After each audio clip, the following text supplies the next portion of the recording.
first day of Christmas, my true love sent to me a partridge in a pear tree. Hi, honey. Yeah, I just got it. It's terrific. It looks like some kind of a bird in a tree. Oh, you don't say, a partridge, huh? Well, it's great. Well, of course it was a surprise, honey. I was expecting a hat. Well, you know I have been dropping some broad hints about maybe getting a hat. Oh, no, this is much better. It's like two gifts in one. I mean, I get the partridge, and I get a tree. We now return to 'Twas the Night Before Christmas, as read by Norm MacDonald. 'Twas the night before Christmas. Wait, 'twas? What's 'twas? Is that short for it was? What kind of rush are you in, man? You can't just say it was. Oh, you saved a lot of time there, fella. Oh, don't come at me with that it was stuff. I got things to do. Got to get down to the donut shop. You know, 2 days ago, I was at the donut shop, and I said, hey, donut guy, you got anything warm back there? He says, try the fritters. They were. They were? What does that even mean? They were. You must mean twere. The fritters twere warm. What's that? We're out of time. Oh. I'm fired.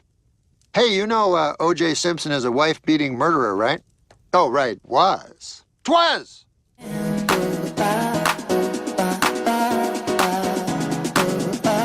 Connected to our senses.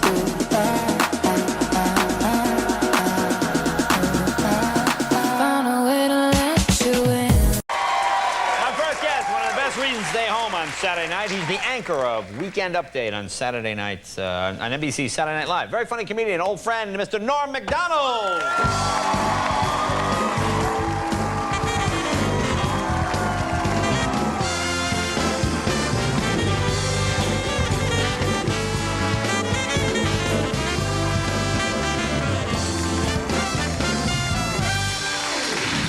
Hey, thanks for flying out for this. Good flight? Oh, yeah, it was fun. Happy birthday. Oh, thank you very much. Thank you. You're 47. 47. That's great. You look like you're 25 or something. Yeah, I look like I'm 25, but you got the job. Good to see you. Welcome. Yeah, I went on the airplane, you know, and I'm getting recognized now, you know? That's great. Not as much as a real famous guy, but yeah, like halfway between like a real famous guy and a guy that's not famous at all. Yeah, that would make sense. Sure. So, like when I was flying in, a weird thing happened. Like I sat down on the plane. You know how they get you to sit beside a stranger, another guy, you know? Right. So I'm sitting beside this guy, and the guy goes, hey man, I really like you on the show on Saturday Night Live, Bob. He calls me Bob. And so I go, hey, thanks a lot, you know? And he goes, yeah, I like when you do Dole, you know, Bob, you know? And I go, thanks, you know? And I figure, what the hell, Bob? That's a name like any other. You know? Good name, fine. Yeah, it's all right. So I go, I'll just go along with the guy. So he keeps calling me Bob and everything. And then this other character, later on in the flight, about 2 hours into the flight, he comes out of the bathroom, you know? He was in the bathroom. Yeah, right. So he comes out, and he's walking down. Suddenly he sees me, you know, he recognizes me. And he goes, hey, you're that guy from Saturday Night Live, right? And I go, yeah. And he goes, what's your name? What's your name? And I go, it's Bob. My name is Bob, right? So then the guy goes, yeah, Bob. He goes, Bob what? What's your last name? So then I was going to say McDonald, Bob McDonald. I thought maybe it'll like trigger something in the guy's mind, you know, and he'll remember my actual name. Right. Maybe by saying Bob McDonald, he'll go, no, it's Norm MacDonald. Right? Yeah, well, sure. Then the other guy will go, what? I thought you were Bob. Right? So I'm thinking quick, you know, this is all going on in my head quick. Snap, yeah.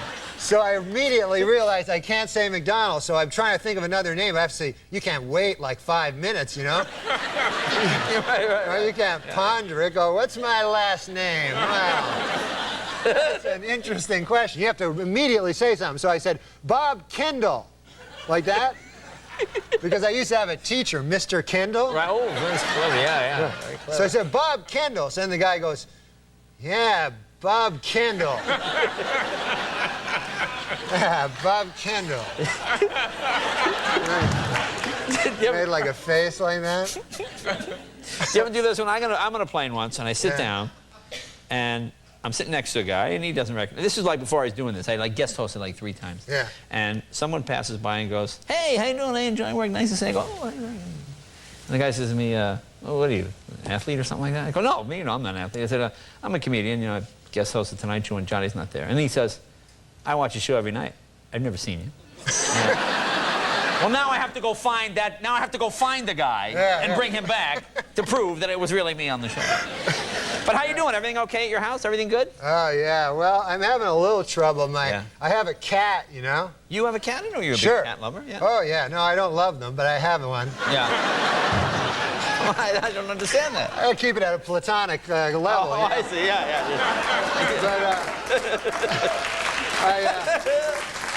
But I have a cat, my friend Steve Corrin, you know, who's a great man. Yeah. He's a good guy. He was living in New York City when I was living there, and he was my buddy. And then he left. He went to L.A., you know, Los Angeles. How would you not know that? Yeah. And he's working on the Seinfeld show now. So he goes, "Hey, Norm, I'll give you my cat free." You know, so I'm always looking for a good deal, you know? Yeah, free. A free cat. So I get this cat. So then, like a couple weeks later, he has a heart attack. The cat? Yeah. Have you ever heard of such a thing? No, but... I know. Who would know a cat could even have a heart attack? It's crazy. So what happened? I came home, and I go, okay. And I walk through my door, you know, into my apartment, and there's the cat, and he's got like foam coming out of his mouth, and he's going like... and there's foam and everything, and he's like crazy, you know, he's acting like a crazy cat. Right. And so, like, I'm scared. I don't want to go near him because I can tell, like, he's delirious, and maybe, I don't know. Sure, yeah. You don't know. Anything could happen. Yeah, he could think I was a mouse or something, you know, and like bite me.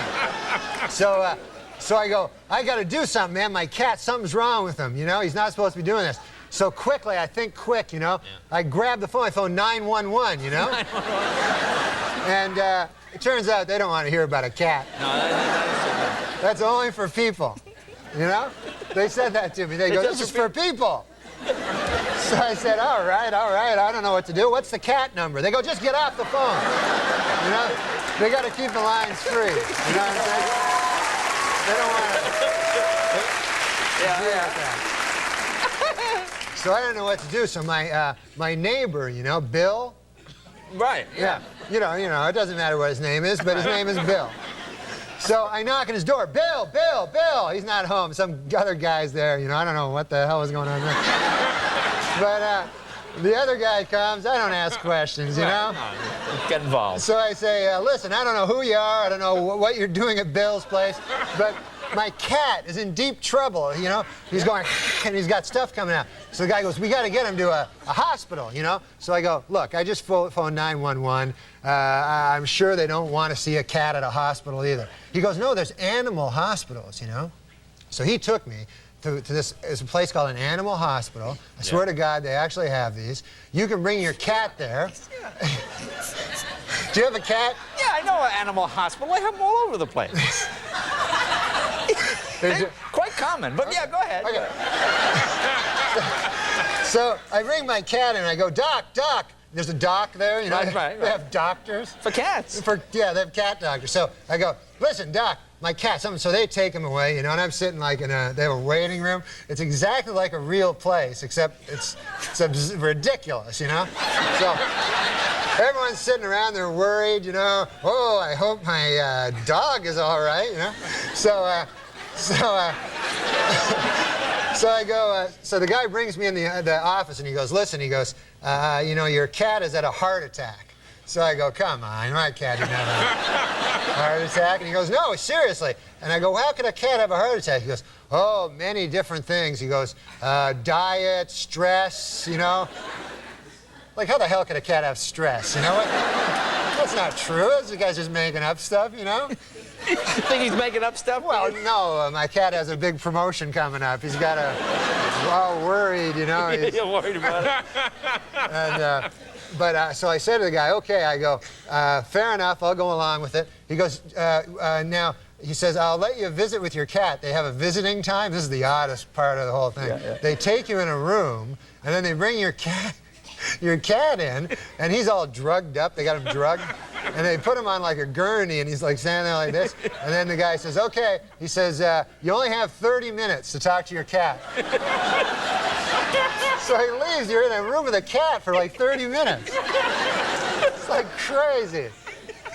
So then after like 5 minutes, you go, I got a life to get back to here. I can't talk to a cat.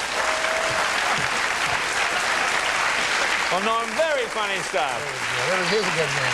So you guys are back in a couple of weeks again? You're off? We're back in 2 weeks. 2 weeks. We're off this week, and then we're back in the 2 weeks. Yeah, there you go.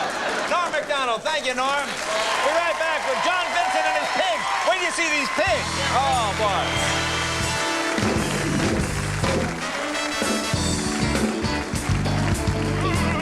boy. My family comes from Russia. They're Russian Jews. Russian at Jews is more like it. One of the biggest anti-Semites I've ever met. Russian away from I had a Jews. bar mitzvah. What? I had a bar mitzvah, Norm. Yeah. You did? Yeah. Wait, are you Jewish? Yes. Get the fuck out of here. No, I'm kidding. I love the Jewish people. Yeah. He's a half a Jew and a half a self-hating Jew. That's called anti-Semite. An anti-Semite, yeah. He's a half a proud Jew and half a virulent anti-Semite. So Disagree. He's conflicted. He's a virulent anti-Semite. That's come out on the show. He had a bar mitzvah. But there's never anything about it. Virulent? Well, he's a that a Holocaust word? denier. Oh. I know you're very good friends with David Irving, the author, who he reads constantly. Yeah, I'm not friends with David Irving. Do you know that he, though, is a revisionist? Oh, you're a revisionist? Well, he's a denier, Holocaust denier. But he's never read David Irving because he said he's too smart. And I tell him, well, David Irving would be your biggest ally, you know what I mean, instead of these morons. You knew David Irving instantly when I said it, as if you're his best friend. He's Jewish. Are you Jewish? Yeah. Okay, then you'll get it. Oh, okay. Okay. Half Jewish. No, I'm full. Full Jewish. Full Jewish. All right, then. But you're young, so you might not get it. Maybe. Okay, so here's the joke. Holocaust denier. I'm also. I'm not going to hold that against you. Thank you. Totally agree. 30 kids. Oh, was it 50? Something like that. Insane. Some people they do their No, capital. no. Get into Are you numbers. anti-capital punishment or something? No, I'm pro-capital punishment, but this guy starts talking numbers and deaths. Be careful, because it always gets back to the Holocaust denier. What? What do you mean when you say stripped of everything? Don't start this again. Please don't start this again. He doesn't believe in the whatever. I never got to go He to camp. doesn't believe in the Holocaust. I never went to camp when I was a kid. Is that a good change of subject? He doesn't believe that the Holocaust happened. Do you not believe that? I had a bar mitzvah again. Yeah, then he says Why he would has you have a bar brother mitzvah if you didn't believe the Holocaust happened? Jesus, every time. I'm surprised this guy's still on the air. He's a Holocaust denier. Oh, well, I'll have another one for you tonight. Soon as we leave here. He's a revisionist, a Holocaust denier. Oh, God. Wow, you feel better. All of a sudden. Wait, is it? Are you or not? Oh boy. No, I had a bar mitzvah. Yeah, I had a bar mitzvah. I'm full Jew. What do you think about guys like this, though? This guy? Yeah. He seems like Comes around. This is his little joke against the poor masses that came out of a chimney. Being from Manchester, this has nothing to do with the Holocaust. I didn't bring up the Holocaust. You did. I love the fact you sort of gleefully said, I didn't bring up the Holocaust. I normally do by mistake, but today, didn't even bring it up. I know what a Passover Seder is, but the worst Passover Seder is when you're there and this guy's talking about the smokestacks of Birkenau not being true. Because he doesn't think it's true. There's no way I would bring that up at Pesach then. You can't ignore this fucker when he starts talking about the smokestacks at Auschwitz and how the shadows couldn't make sense and all this shit. Oh, I had a The Holocaust. Really answers me. You can't too ignore him. I ignore this motherfucker. He said, how could there be poison, a poison gas? I don't know much about the Holocaust, but what did they have inside the... The two of you together just are really giving a great homage to that whole time. Inside the gas chambers, they put a certain type of gas. Zyklon gas. Zyklon Gas. There's a Now, number. The guards would open the door and get the Zyklon all over their hand and die also. How would that not Maybe happen? there was a sub-door. But he had another thing. I don't want to make pretend we're some... He said when the Allied planes came over, they have pictures, apparently, of the smokestacks. And he said the smokestacks drop a shadow. The smokestacks that we all know spewed out the sad remains of human souls that once had dreams and once loved.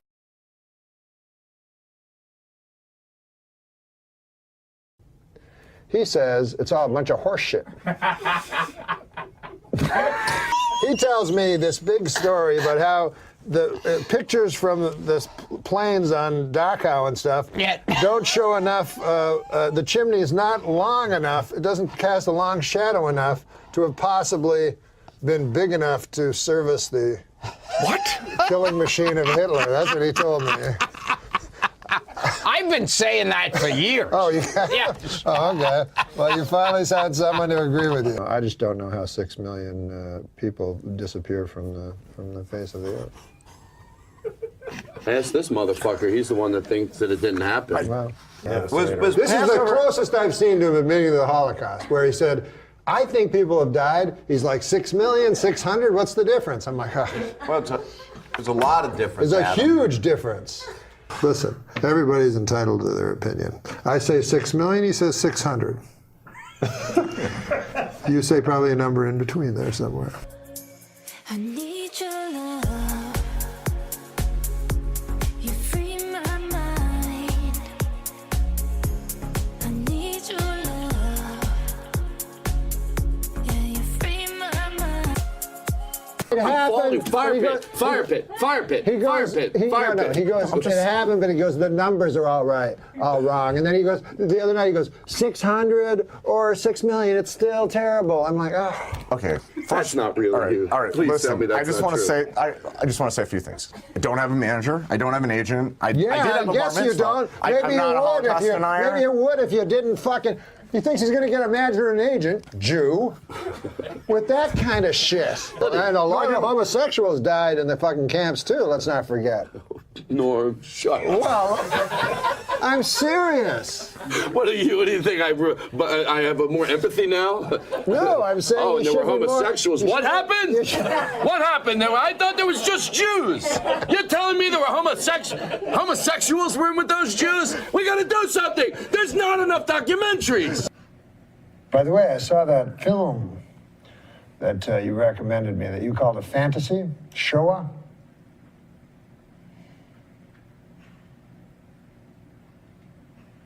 Horrifying.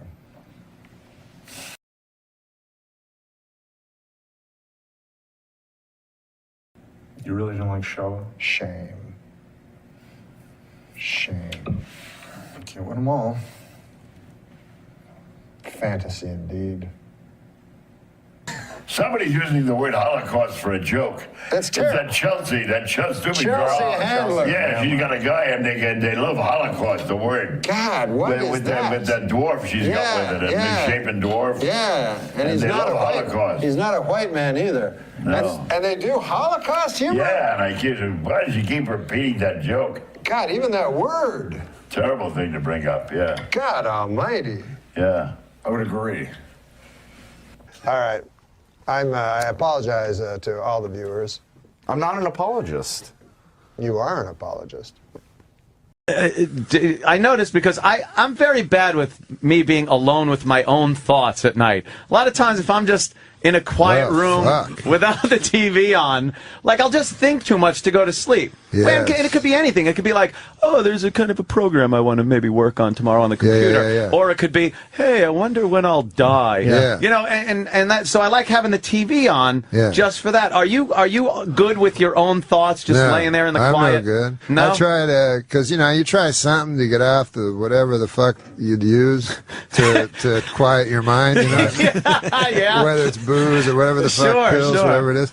But I try meditation, try that, To me, it worked the opposite. Like I'm sitting in a room with people, they go, just close your eyes. they go, thoughts will happen. No fucking kidding. Racing hellish thoughts, you know? And then the guy's like, just let them go. I'm like, ah. And then you open your eyes, you look at some other fuckers right beside you. Yeah. And I tried it 3 times. I could never get to any place of quiet. No, I need a lot of distractions, and I could still operate and work. Like I could make myself, go to sleep, or if I'm working on a computer or something, I'm good with the TV on or something like that. Yeah. But I need this constant little distraction, because if you're just left alone to your own devices, your thoughts will turn horrid. I stumped a fucking psychiatrist once. I said to the guy, because I was fucking gambling all the time, shit, right? I had a gambling addiction. I'm over it now, but shit. But he said... I bet you're not. That's a good one. He almost lost everything. Chip. Yes, Chip Chipperson is very funny. But he said, the psychiatrist, he said, you're using gambling, you're fixating on gambling in order to escape your real thoughts, you know? Mm-hmm. And I said to him, isn't that why you do everything in life? And literally, I stumped him. He had no answer. He was like, ah. And then he recovered and tried to make it. But isn't that why you do everything? Yes. So you're not sitting at home just thinking about what's really going to happen to us? where it all ends? As I was writing this book over the past year and a half, I began noticing that some of the events and themes described within, loved ones becoming ill, and how comedy gets us through our pain, which is kind of a theme of the book, were coming true yet again. How crazy that I was basically living out many of my tragic moments from the book once more as I was writing it. I find it ironic, yet also sweetly poignant, that life goes in cycles. As the book went to press, I lost my loving mother at the age of 89, a beloved wife, mother, grandmother, aunt, and friend. She touched countless lives through the generations and will always be remembered. This is for you, Mom. Dolly Saget, 1925 to 2014.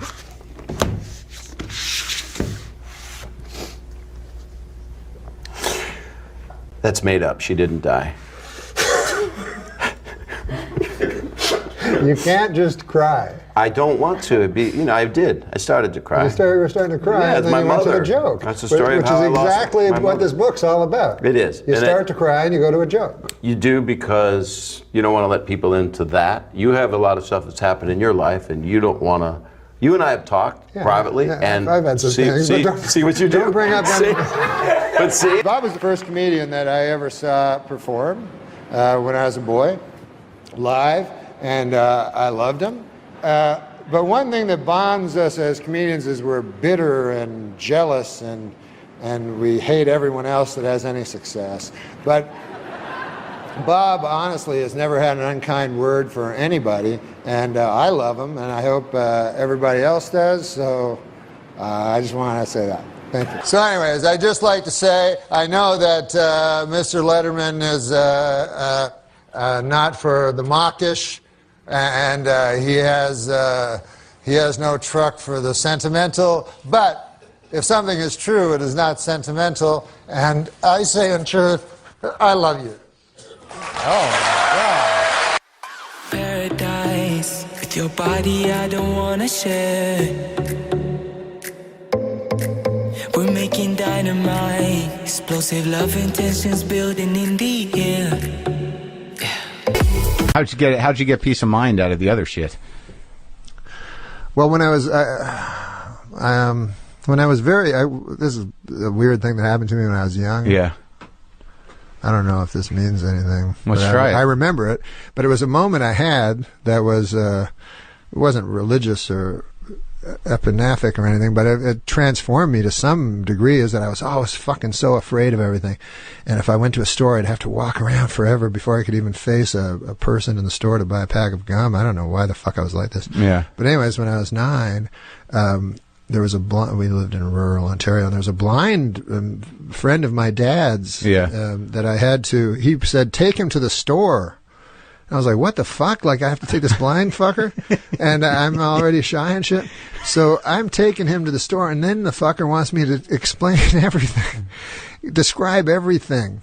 to him. Yeah. So I'm like, there's some grass over here, and now there's a lamppost, and this guy's all happy. Oh, what about the lamppost? I mean, it's just a lamppost. Yeah. So it goes on and on, but something happened to me it sounds bizarre, but something happened to me where I was actually, instead of always looking inward, which I think I'd always done before that one time, I was looking outward. Anyways, while I was talking to him, I suddenly had a sort of a hysteria, like I was laughing. I started laughing and stuff.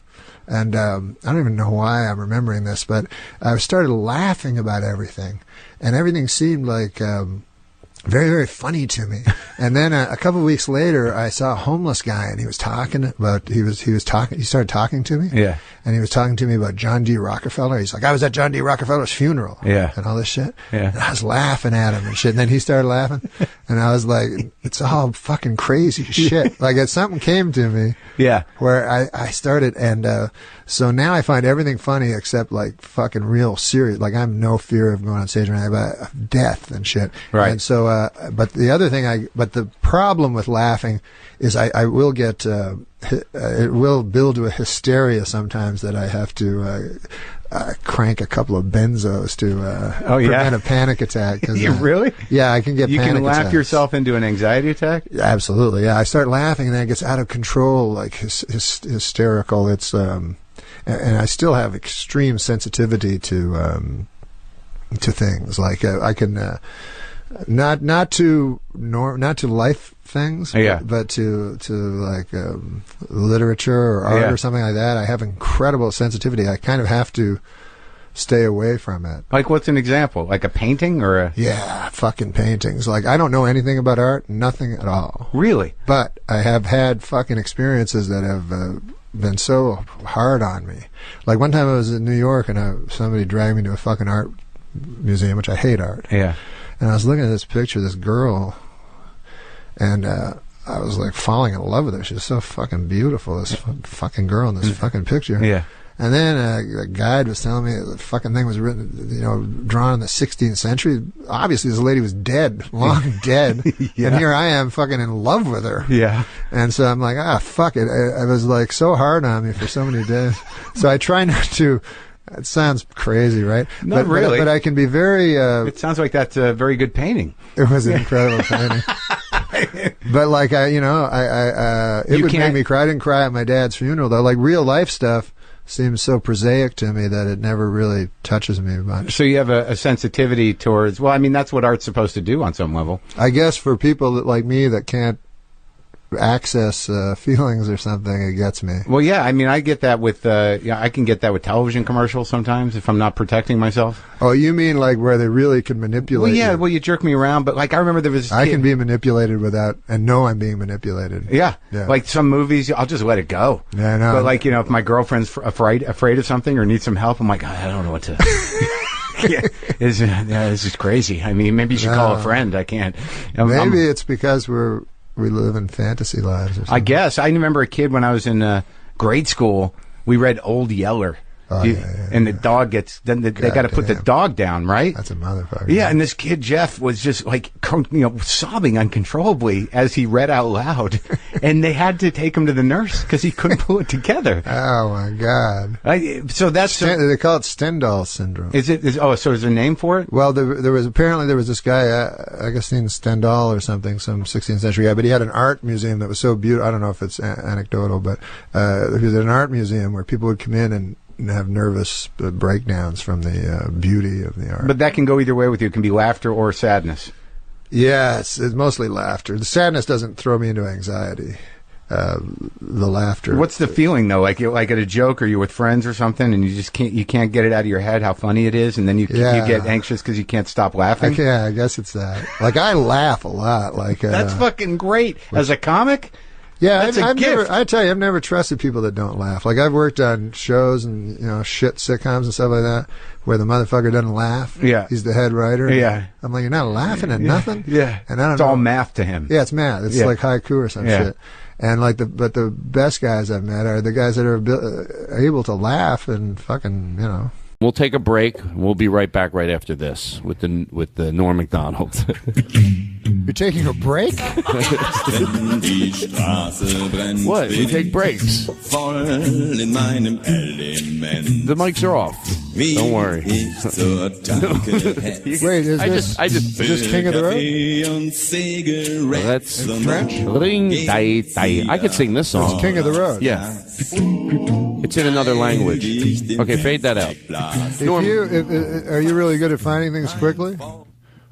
Get Roger Miller's King of the Road English version. I'm going to point out an incredible line in it. All right. I like this. You know, I like taking songs that no one knows the meaning of them. And this first one, I don't know. You guys might go, yeah, Todd, everybody knows that. But I didn't know the Pina Colada song, what that meant. Oh, yes. I just played that on something because I got them to play the whole thing on that stupid man cow, and he still didn't understand. I'm like, listen to this song. Can you so for the hey, wait, Todd, do you mean like you didn't understand the story? I didn't understand. No, well, most people you just hear the. Do you like pina colada? That's all. I heard. They don't realize it's about adultery. It's about a guy, but it's here's the strangest adultery story ever. But here's the part with that song that I always realized. This is if it did ever happen. So for the people that don't know, let me fill them in real quick. So basically, it's saying, a guy takes an ad out. And for the people that know, they're like, Todd. First, he sees an ad in the paper, and it because he goes, me and my old lady, things were getting kind of dull. It's like, huh? Called her his old lady. Yeah, that's the problem. You call her the old lady. No respect at all. Hey, me and my old lady were having problems. Yeah, because you're a fucking idiot. You want to take any responsibility for this at all? No, it's my old lady. So as she lays sleeping, he scours the personal ads. Oh, God. Scouring. Yeah. And then it's an ugly. Explain the song. And then quickly. He finds it one, and the text of it is, if you like pina coladas, getting caught in the rain. If you like something else, walking in the sand, whatever. Yeah. It's enough. I get it. Romantic things people like. Then you're like me, So he goes, this is the lady for me, not this hag of a wife, not my old lady. Hey, this is somebody that he really should be with. Yeah, it's soulmate out there. They should meet. His soulmate. So then he goes, well, I'll put an ad in the paper. I don't know why. He could have just phoned the number, but he put an ad the next week that said, hey, I like pina colada. He answered her. Right. Yeah. I like walks in the rain. And then basically what it's more it says romantic is that way. We decided to meet on O'Malley's. We would meet. And then it says I saw her. And who was it? It was my lovely wife. lady. Now she's a lovely lady. Yeah. Yeah, he got nervous, didn't he, when he fucking saw her? Now, it was my lovely lady, and she looked at me, and then their reaction is the funniest. They start laughing. Yes, that's all what we just went through is worth that I wanted to talk about what you just said.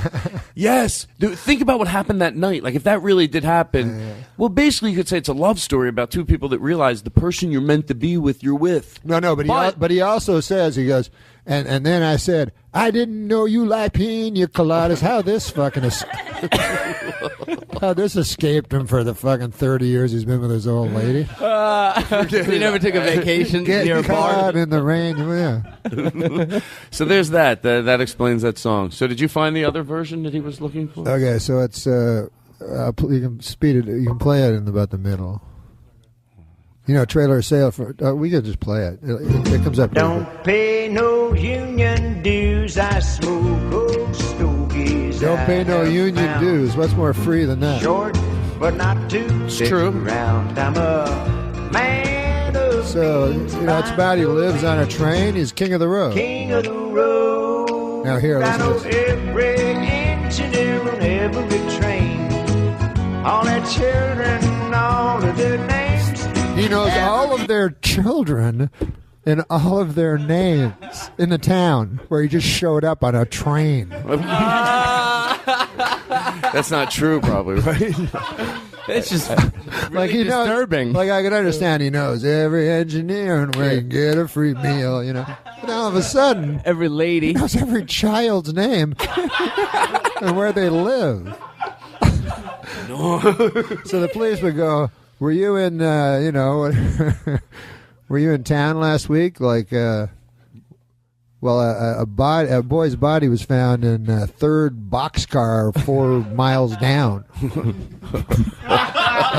What's his name? He had to have been leaving a lot of child corpses along the way. When he knew the names and where they lived, he knew where they lived.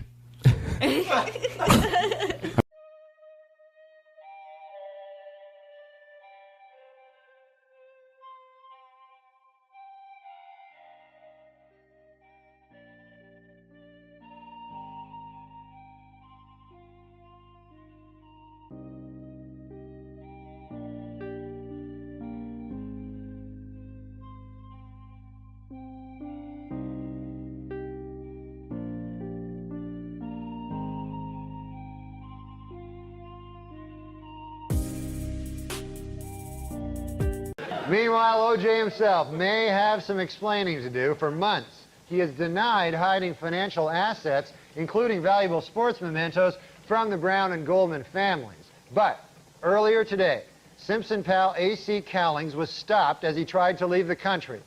In the backseat of his Bronco, police found O.J.'s Heisman Trophy, disguised with a tiny fake beard. More bad news for O.J. Simpson. This week, a Los Angeles court ordered him to turn over his Heisman Trophy to the Goldman family. In addition, the same court may order Simpson to surrender a coffee mug inscribed, "World's Greatest Husband."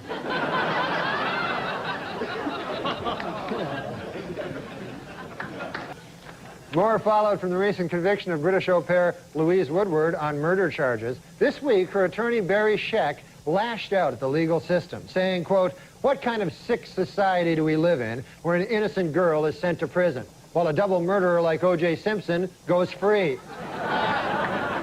Kind of a... In a statement with profound legal implications, the FBI announced this week that for the first time, its experts can now identify an individual with 100% accuracy through his DNA. And really, when you think about it, the timing could not have been better, said former football great O.J. Well, this week, after a Los Angeles restaurant refused to seat him, O.J. Simpson demanded and got $500 in compensation. In addition, the restaurant must now offer separate murderer and non-murderer sections.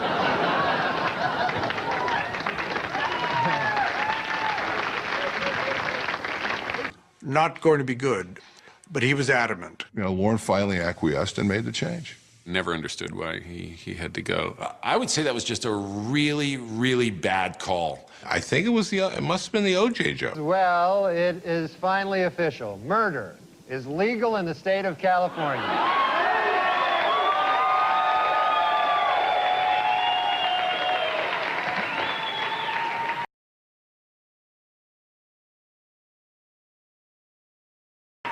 Potential jurors for the O.J. Simpson case were asked to fill out a 75-page jury questionnaire this week. In the entire state of California, only one person got a perfect score. Chow Ming Wu, who after the trial plans to attend Caltech. By the way, you can now purchase a bronze statue of the Juice for only $3,395. And for an even $5,000, you can buy one that Al Cowlings has kissed the ass of. O.J. Simpson's new fitness video was released this week, and hitting the shelves next week, Simpson's newest video, Dorf on Stalking.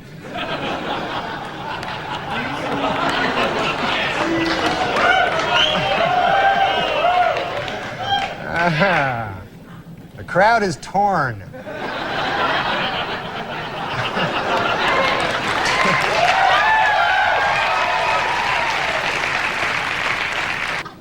According to retailers, the most popular Halloween mask this year is O.J. Simpson. And the most popular Halloween greeting is, "I'll kill you and that guy who's bringing over your glasses," or treat.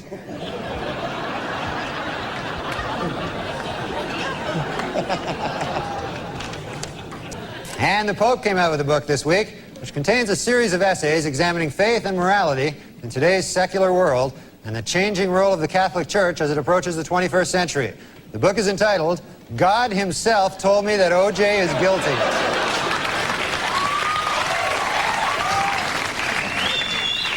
In other book news, Prince Charles released an autobiography in which he states that he never loved Princess Di and that his father pressured him to marry her.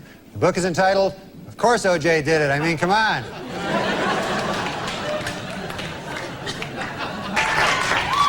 In his book, O.J. Simpson says, that he would have taken a bullet or stood in front of a train for Nicole. Man, I'm going to tell you, that is some bad luck when the one guy who would have died for you kills you. That's probably... You don't get worse luck than that. And O.J. announced this week that he's coming out with a new book called I Want to Tell You. And if it's successful, O.J. will work on yet another book entitled From Football to Prison, My 25 Years of Showering with Other Men.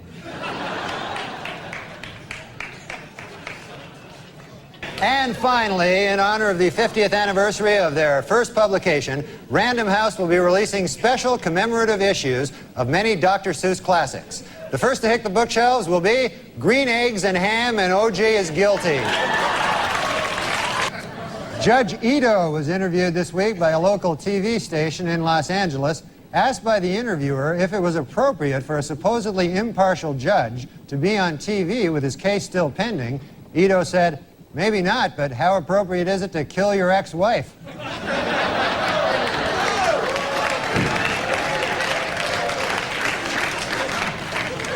It was revealed today that O.J. Simpson told police that Nicole Brown Simpson used to beat him up. He also claimed that she and Ron Goldman killed him.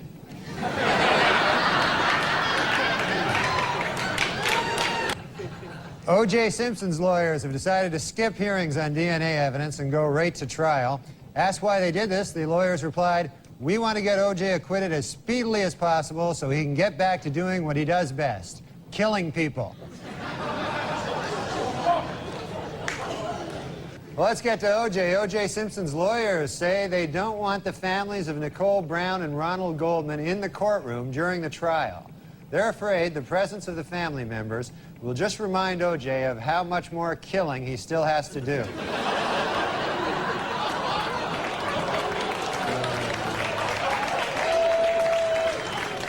Well, O.J. Simpson's lawyers stopped feuding this week, finally.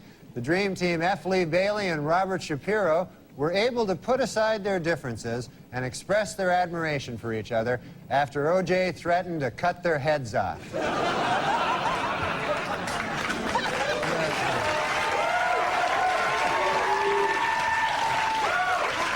According to the National Transportation Safety Board, sleepy truckers are responsible for 1,000 deaths a year.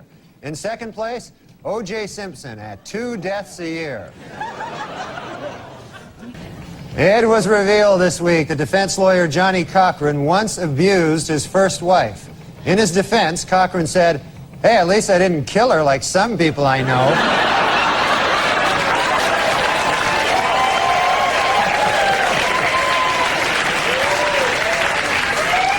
Tomorrow, Judge Lance Ito will take O.J. and the jury on a tour of the now famous crime scene. For the jury, it will be their first look at the actual location. Of course, for O.J., it will be just a case of been there, done that. Judge Lance Ito was happy with the jurors' field trip to the crime scene last week. It went off without a hitch, said Ito. Not one murder. O.J.'s pal Al Cowlings now has a 1-900 number. For $2.99 a minute, Cowlings will tell callers that O.J. is innocent. And for $3.99 a minute, he'll try to do it without laughing.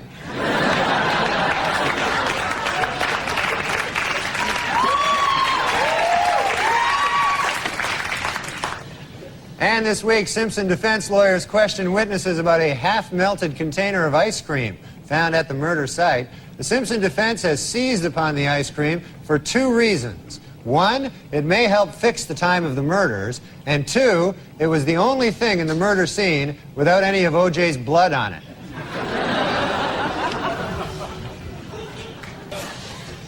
To illustrate the point that their client is running out of money to defend himself, O.J. Simpson's lawyer said this week that if he had to do it over again, after killing his victims, O.J. would now rob them as well.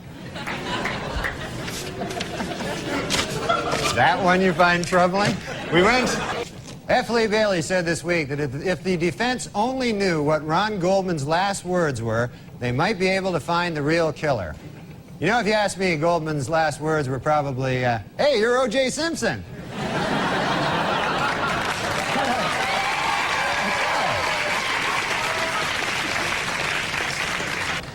Oh, no. O.J. has struck again. How about that? Not a good thing. And in court this week, Cato Kalin testified that O.J. Simpson did not appear angry before or after the period of his wife's murder. But Kalin admitted he could have been a touch edgy while he was actually murdering her. Might have been a... Hertz Rental Car Company announced this week that it will buy 520,000 vehicles, increasing its worldwide fleet 24%. In addition, they will try to find a new spokesman who won't kill his ex-wife.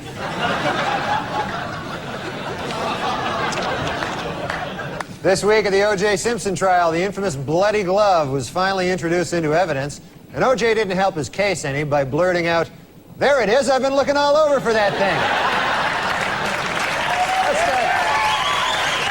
Whoa.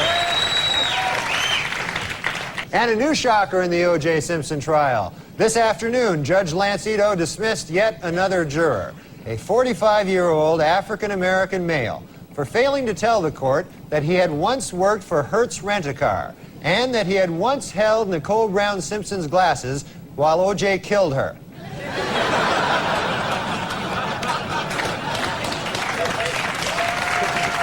Dismissed Simpson juror Jeanette Harris revealed in interviews this week that the jury is torn by dissension and is already divided into two camps, those who think he is guilty and those who are really, really stupid.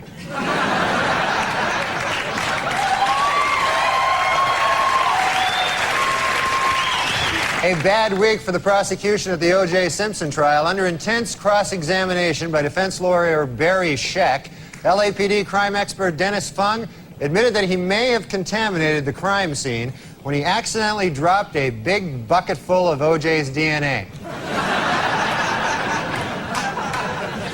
Our top story tonight, this week in the O.J. Simpson trial. After grisly photos of the murdered Nicole Brown Simpson were shown in court, O.J. turned his head away and wept. It was at that moment that he realized he would never be able to kill her again.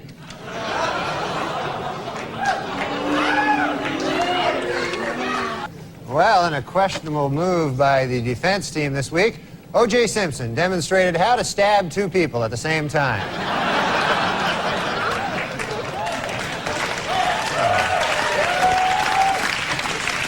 Remember 12 Angry Men, the classic courtroom drama? Well, the first film about the O.J. Simpson case is in the works. It's entitled 9 Angry Black People, 2 Scared Asians, and a White Guy Who Hasn't Spoken Since Rosa Lopez.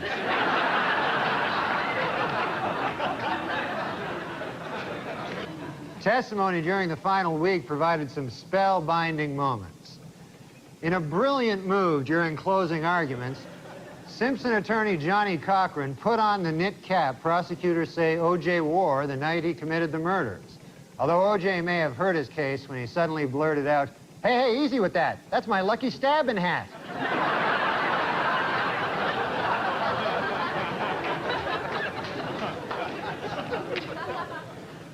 Well, the trial of the century is over. Late yesterday, the fate of O.J. Simpson, the most famous murder suspect in United States history, was placed in the hands of the jurors. They must now decide whether to free him or get all their heads cut off. Thanks, I'm Norm MacDonald, and now the fake news. Well, it is finally official. Murder is legal in the state of California.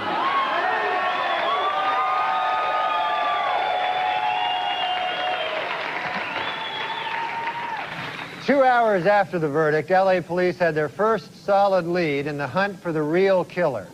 A new witness has come forward who saw 3 men fleeing the crime scene the night of the murders. Police have released this sketch and would like to hear from anyone who has seen these 3 individuals.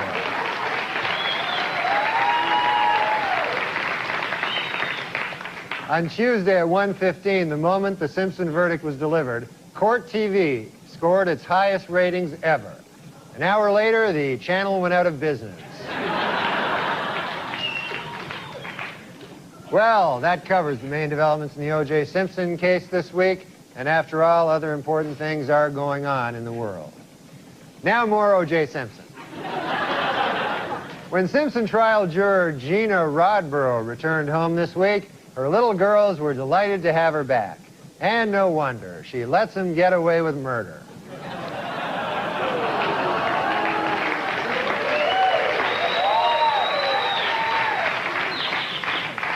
Our top story tonight. Following his shocking acquittal 2 weeks ago, O.J. Simpson vowed never to rest until the real killers of Nicole Brown Simpson are brought to justice. And the manhunt continues.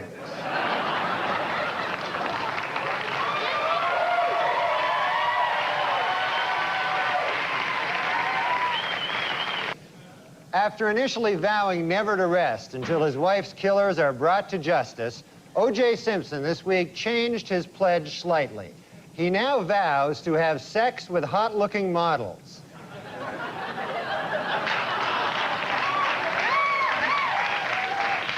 Meanwhile, this week, O.J. took girlfriend Paula Barbieri to see the erotic murder mystery Jade.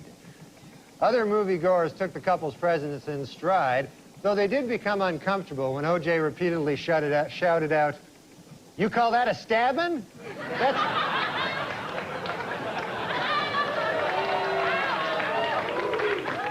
Simpson had been discussing marriage with girlfriend Paula Barbieri, but reportedly she has called the wedding off.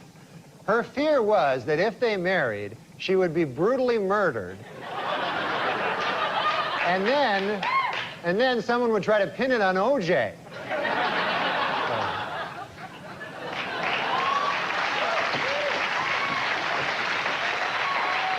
The L.A. District Attorney's Office has given Marcia Clark and Christopher Darden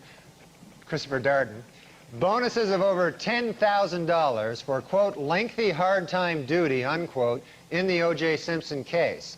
A spokesman for the DA said that the prosecutor's bonuses would have been even higher, except for the fact that they let a killer go free.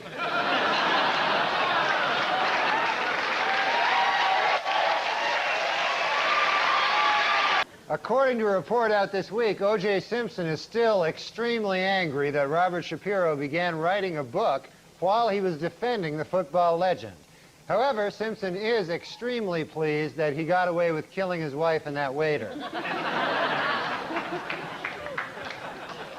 A down-and-out O.J. Simpson, depressed that all of his money-making ideas have failed, has decided to go back to doing what he does best, killing people.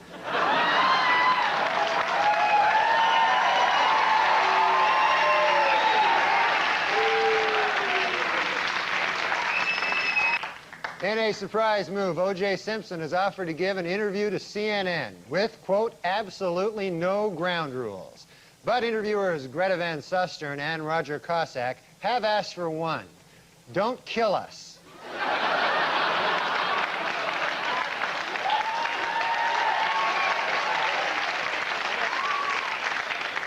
In sworn testimony this week, Paula Barbieri admitted that she had broken up with O.J. Simpson the very night Nicole Brown Simpson was killed.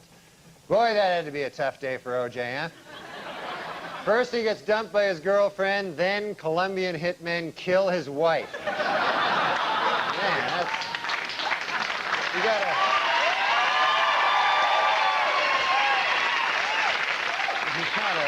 In an effort to raise money for his enormous legal bills, O.J. Simpson this week began marketing a video which attempts to prove his innocence. Should the tape not sell, Simpson has a backup idea, his very own video of the actual murders themselves.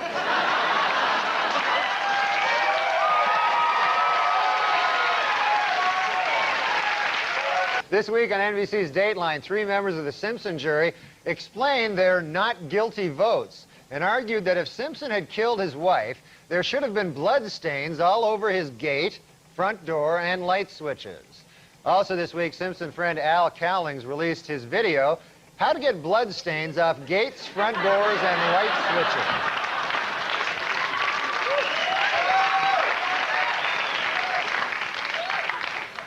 Switches. In his civil court deposition this week, O.J. Simpson denied under oath that he ever punched, kicked, or slapped his ex-wife Nicole.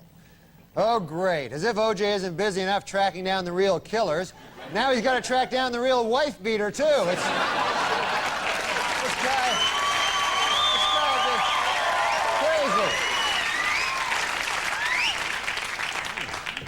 And in Brentwood, O.J. himself was spotted manning a lemonade stand with his daughter, Sydney. Asked by reporters why sales were so poor, O.J. replied, "Beats me," and then he went back to cutting lemons with a giant knife.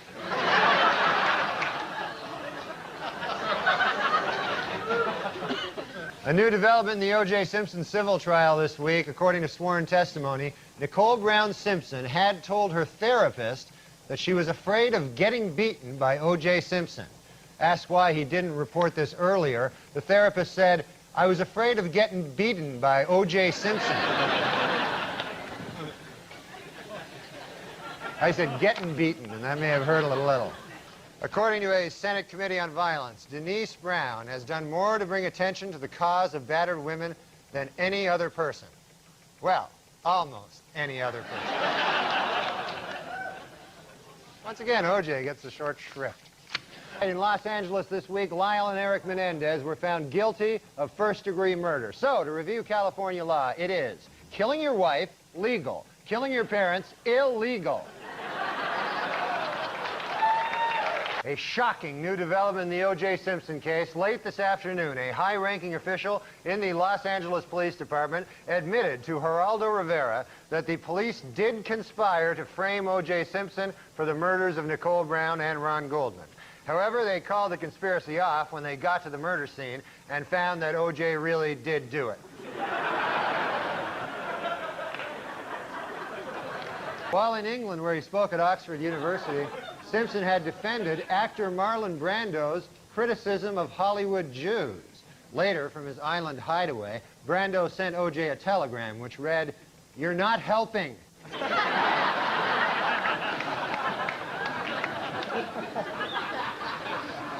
Arriving back in the U.S. after his week in London, O.J. Simpson was asked by a reporter why he hadn't spent Mother's Day with his children.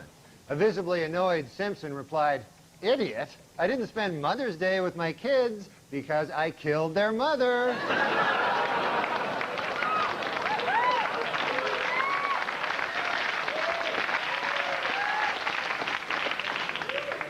Well, more O.J. Simpson news. On Friday, the Juice officially endorsed Bill Clinton for president, adding, quote, "I'd like to help him any way I can." To which the president replied, "Well, there is one thing."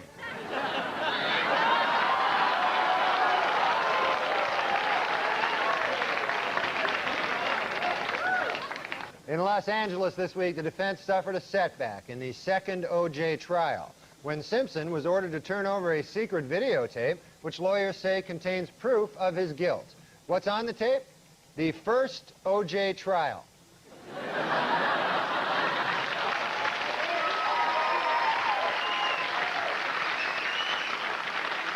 Finally this week, lawyers in the new O.J. Simpson trial actually found a prospective juror who claims to know nothing about O.J. Simpson, the murders, or the first trial, and who told the court, quote, "I don't even know when it started or ended."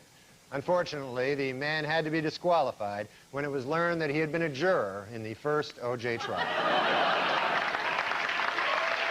During a recent interview on 2020, longtime O.J. Simpson friend Robert Kardashian said he now believes Simpson may be guilty, though he did add that had he believed O.J. was guilty at the time, he never would have agreed to hide his bloody clothes and knife. At his civil trial in Los Angeles this week, O.J. Simpson attorneys began their case with an attack on Nicole Brown Simpson's character. Outraged Brown family lawyers responded, quote, "Nicole is a victim. No matter what she did, she certainly did not cut her own throat." To which Simpson's attorneys replied, "On the contrary, that is precisely what we intend to prove."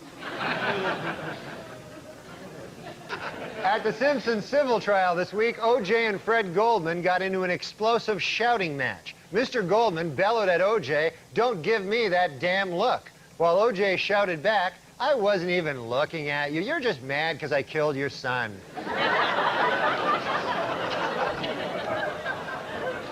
Against the Jets last week, Buffalo Bills running back Thurman Thomas broke O.J. Simpson's career rushing record, and the week before, he surpassed Simpson in career touchdowns. Next up for Thomas, an attempt to kill 3 people at once.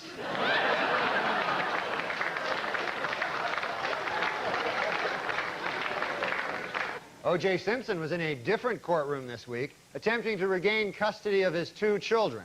In order to prove to the court how much he loves his kids, O.J. pointed out, quote, "Hey, they're still alive, aren't they?"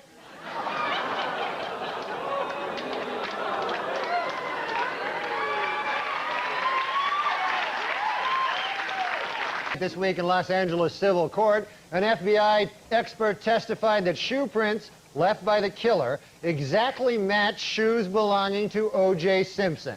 In response, O.J. stood up and exclaimed, "Wait a minute, wait a doggone minute, I just figured it out. The real killer is me."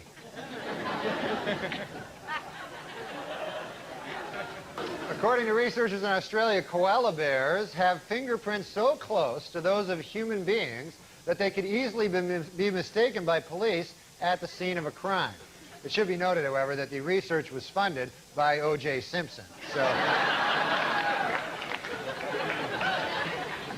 our top story tonight comes from the O.J. Simpson civil trial, where this week it was revealed that in his first interview with police, Simpson had refused to take a lie detector test. His reason? It detects lies.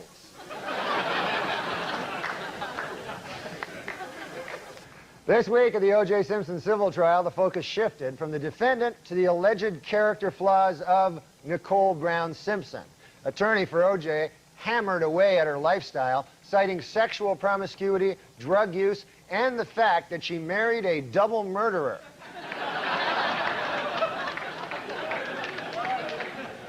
Meanwhile, Simpson defense attorney Robert Baker argued that a dark spot in a crime scene photo was a, quote, mystery shoe print, suggesting that there were actually 2 killers.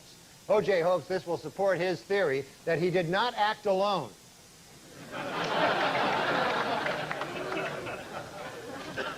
In dramatic testimony this week at a civil trial, O.J. Simpson said he didn't commit suicide only because, quote, "My mother told me you don't go to heaven if you kill yourself." Oddly, his mother did say, quote, "It's okay to kill other people.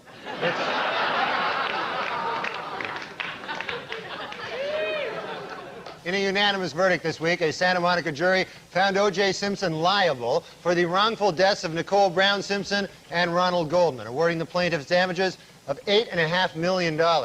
Reacting to the verdict, Simpson insisted that he has nowhere near that amount of money and that his only remaining asset is 30 pairs of Brune Mali shoes.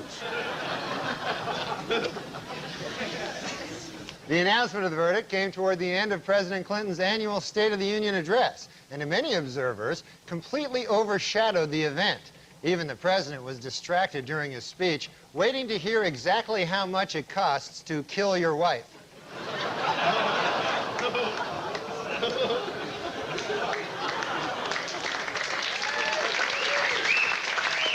Our top story tonight, this week at the civil trial of O.J. Simpson, the jury, which had earlier found him liable in the deaths of Ron Goldman and Nicole Brown Simpson, this week tacked on an additional $25 million in punitive damages. On hearing the news, Simpson declared, quote, "This is far from over."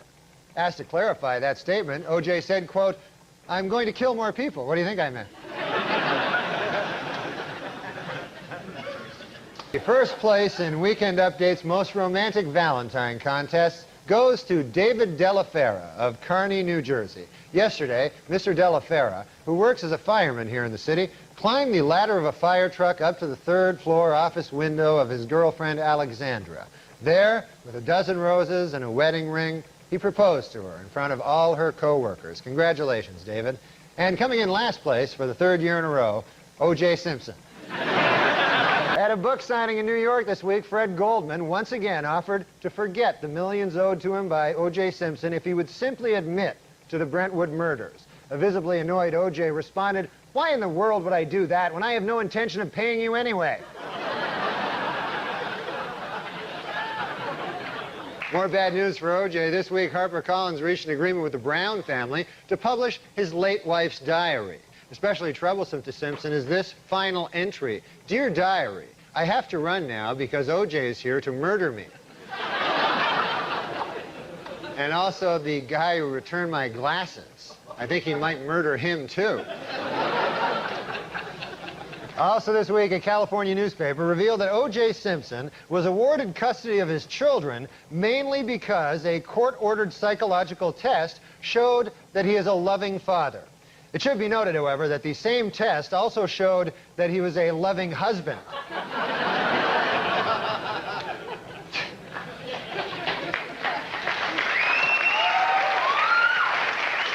According to O.J. Simpson's niece, Terry Baker, when O.J.'s mother, Eunice Simpson, first heard about the slaying of Nicole Brown, she exclaimed, "He did it." Reached for comment, O.J. said, "My mom was just guessing. I hadn't even told her yet."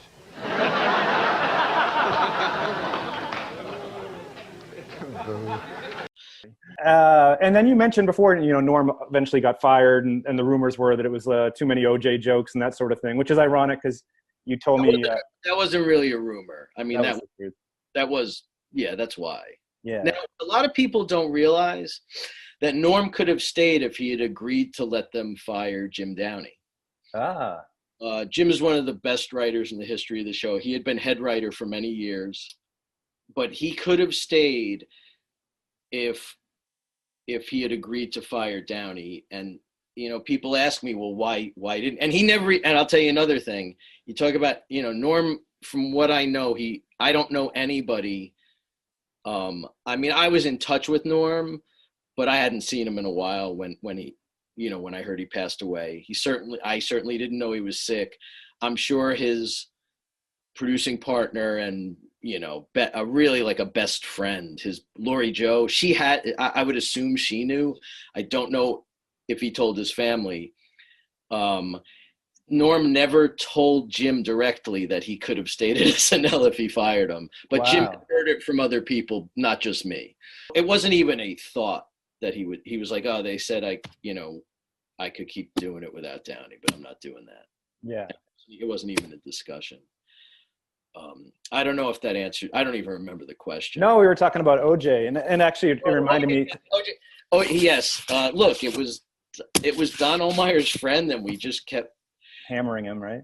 What about you told me that I'm in New Canaan visiting my little son, and the first thing I see is the sound was off on the TV, and he's sitting in his high chair, and he was like 2 years old, I guess, and so he looks up at the thing, and there's Chris Farley, but with the sound off, he didn't know exactly what it was. He starts laughing hysterically just at the sight of Chris Farley, and then the phone rings, and it's Mike Shoemaker from the show, was a producer at the show, and he says a couple things. Chris Farley's dead, and you and Norm were fired.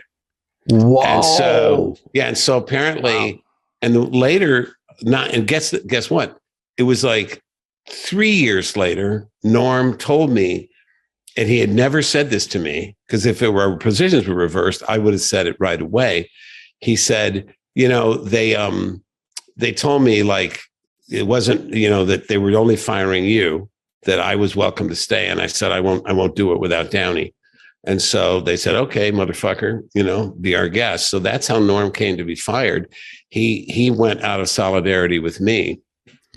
So well, I think it's probably smart because you made it. You guys together were really good. It probably would have. He would have been. He's fine great, without but me, you're great, right?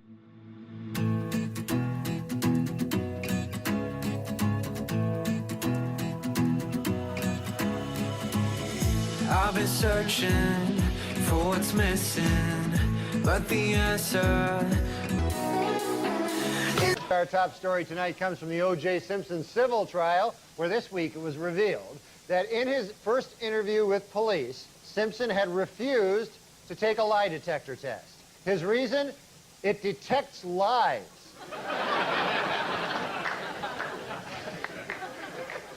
This week at the O.J. I wish I could be nervy. And I'm in the wrong business because I feel uncomfortable if, I'm going ahead on someone online like, hey, we're on the list, or oh, I hate that. Don't you know who I am? Yes, or just getting things free. I don't feel worthy. I feel why me? Why should I get something for free? Or just even this is me trying to sell my book, but yes, I those nervy people that have I envy delusional people I envy people that have an entitlement. Speaking of nervy and delusional people, how was it working with Norm MacDonald all the time? Oh, no. You were on tour with him, right? Yes. I visited you guys at the Ice House. Yes, and yes. That was fun. Yes. And I saw both your stand-ups. It was very good. Now, and I got to say something about Norm. He's a lot of things.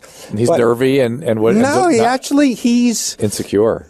Yeah, well, yeah. I mean, but he really but what can feels funny selling himself. Yeah. He really, like you see on Twitter, he goes, yeah, Netflix, I do his voice, which he hates. Anyone does it. Netflix says I should push my special. So I give him credit that when we did the road, he would sell out, and he never tweets, dudes, tickets going fast. He feels funny selling himself. Yeah, like a lot of people do. I would too. I hate that. I mean, yeah, hey dudes, man, my show rocks. So he wasn't nervy and delusional. No. He well, he was delusional that he thought I was one time on. You were there in Denver. Yeah, Denver Comedy Works. Saw you open for him. You missed a show where he was screaming at me from the side because he thought I was ripping him off. I heard there was an incident on the late show. I was at the early one. He was getting a little weird. It was a weird place in Denver because it wasn't the city of Denver. It was like being in Boulder or something? It was being in Orange County without the character. You know, right, that area? Yeah, there's the downtown Denver Comedy Works. Which is fun. Then they have the other one. It's the other one. It's like 40 minutes away, Wow. but it's bigger venue. It's still nice, but if you don't have a car and you we stayed in some weird condo where Norm had to stay in the lobby in some weird lobby in a room, and then I stayed in a condo, and there was nothing but a TGIFs and a movie theater, and he forgot his pants. Oh. And he's going, so I had to be his assistant, like, what the fuck am I going to do? I forgot my pants. Oh. And I said, I'll go to the mall. And I thought it was a mall, but it was just restaurants in Denver. Oh, no. So did he get pants? I said, just go up in your sweatpants. Oh, you go. And you didn't notice, right? I didn't. It makes me mad that I'm not that observant, but I was in the balcony. He had a funny thing about Bill Cosby. One of his opening things. He goes, I love Bill Cosby. I model everything in my life about him. Everything about him I think is glorious. I just think everything he does is great except his comedy. Anyway. Yeah. Well, no, I thought he did a bit about... what was his bit about? People were outraged about Cosby, and they said the worst thing was the hypocrisy. Yes. And he goes, I think the drugging, the raping, that was worse than the hypocrisy. The misleading, the hostage, the hypocrisy is like 7 things down. He did a Stern appearance recently. It was very good, Which too. what? Stern. He was on Stern about 2 months ago. He's just, you hear just amazing stories, and he's just, it's fun to work with, except if he forgets his pants and screams at you from the side of the stage. But he missed that show. But I envy, but in a way, I think we're all delusional because we're going to die, so we have to come up with projects like this book. No, I'm just kidding. To distract ourselves. Yes, creative things. But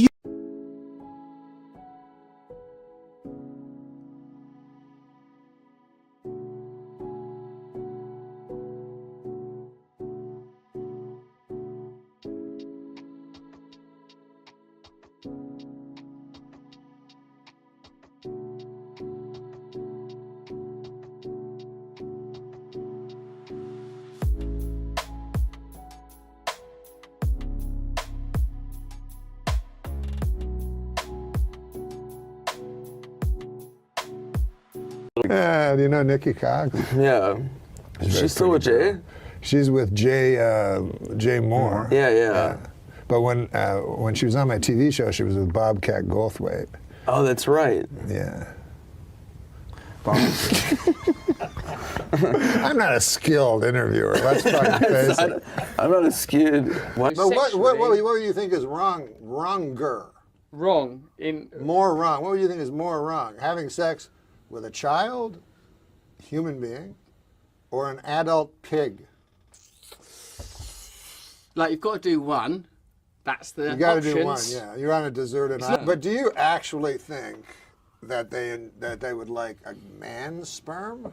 A human being sperm? A woman? Well, who? A woman. A woman would like a man's sperm. Well, yeah, she's been biologically programmed In her through mouth? millennia. But to in your eat mouth, pig like, cum. isn't that stuff like living? Isn't that like aren't those animals, little tiny tadpoles or something? I didn't know it was going to have to get this deep. All right, then. Are you doing this to be a funny thing, or do you really have to kind of I'm doing feel it. No, like- I feel that I have an oral fixation. You know about that. I If don't it's not have that, this, by the way. If it's I don't not like this, I sucking go cock. straight. You don't like sucking I don't like cock? sucking cock. I mean, I have done it. Yeah, I wouldn't like it. You know why I wouldn't like it? Why? Aren't those animals like inside the cum? Like I remember the sperm, you mean? Yeah. So to me, like it's a bunch of animals and stuff. But you remind me of a guy that's good at fucking. I love it. Fucking and sucking.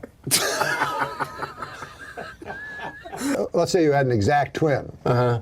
Now Mary Willard, your wife. Oh, here we go. There could be a lot of... Wouldn't you go like, how do you not find him attractive? Do you know what I mean? That's true. He looks exactly like me. Yeah. And he's much better at sucking and fucking. No. I only smoke pot 4 times a week. You're just saying it casually. They're like, you smoke more than that. Like, relax. What are you afraid? I'm not admitting I'm like you. 4 times a week seems like a lot to me. Does it really? A little, yeah, but... Well, it's all relative. It's all relative, Yeah, as long as it's not hurting anybody. Yeah. But it doesn't, as long as it's not hurting anybody, but what about the audience, the stand-up audience? So back. Aren't they the real victims? What's your dream view? You mean the show, The View? Yeah. The Who would guests? what 4 or 5 ladies would you want on there? Ooh, that's a great question. Susan Yeagwood. That's your wife. You didn't even recognize her name. It's your betrothed. Betrothed. I had moved up from San Diego. Polly's like, come, move up. And then I had no place to live. So I slept in my truck for like 3 nights. And I slept at the parking lot at the comedy store. And I had no money, and I was broke. Both? Yeah. You hungry? I go, yeah, bad lieutenant.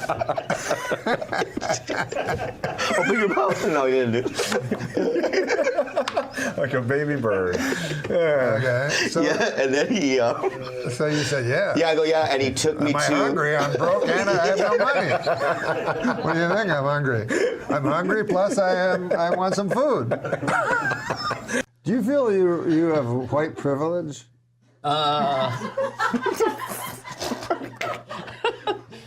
I'm not allowed to answer those questions. Well, being a old white guy with extra money. Your great special that is on Netflix now, Yeah. everybody should watch, is called Straight White Male 60. The young people won't like old people. When I was a kid, I got involved with Al Jolson when they brought. I didn't know How who he old was. are you? What? Well, no, not back in the 1920s. I was just a kid when the jazz singer came out. Charlie Fox. He wrote the theme music to Happy Days, The Love Boat. Yeah. He wrote just about everything. He must make a heck of a lot of money. Huh? I'm going to ask him sometime. Just how much do you make? What would Norman Lear say to that? What? I say, what would Norman Lear say to that? Who's that? Fuck! And now the whole set went quiet, and you hear people going, Santa just said fuck. Santa has just said fuck. And all these kids froze, and then they had a Disney guy. He said fuke. Fuke. It's a Swedish word. Means take a break. We're supposed to take a break. And so he thought when you said take a break, that I would go, speaking of taking a break. Yeah. David Letterman. Apparently he's going to do this show. Really? That's oh my what Dan God. says. That'd be amazing. And every actual talk show host will kill himself. Yeah, I'll be on the news. I love Mary Tyler Moore. And I know you were on her TV program. And then when she was your guest, there was this incredible chemistry. And was there ever anything romantic with her? I mean, she must have been very desirable to you. You ever lay down on top of her, I guess? I don't know. Now wait a minute. You bring up a good point, Norm. The first one of the day. Now you have a show for 33 years. Every day. You do that every day. Yeah. And then, so the show ends, and then that night, what do you think? You think about tomorrow's show? No, it's funny because, as you must know, the human neuromuscular skeletal system is easily programmed, and after 2 or 3 Sure, I knew that.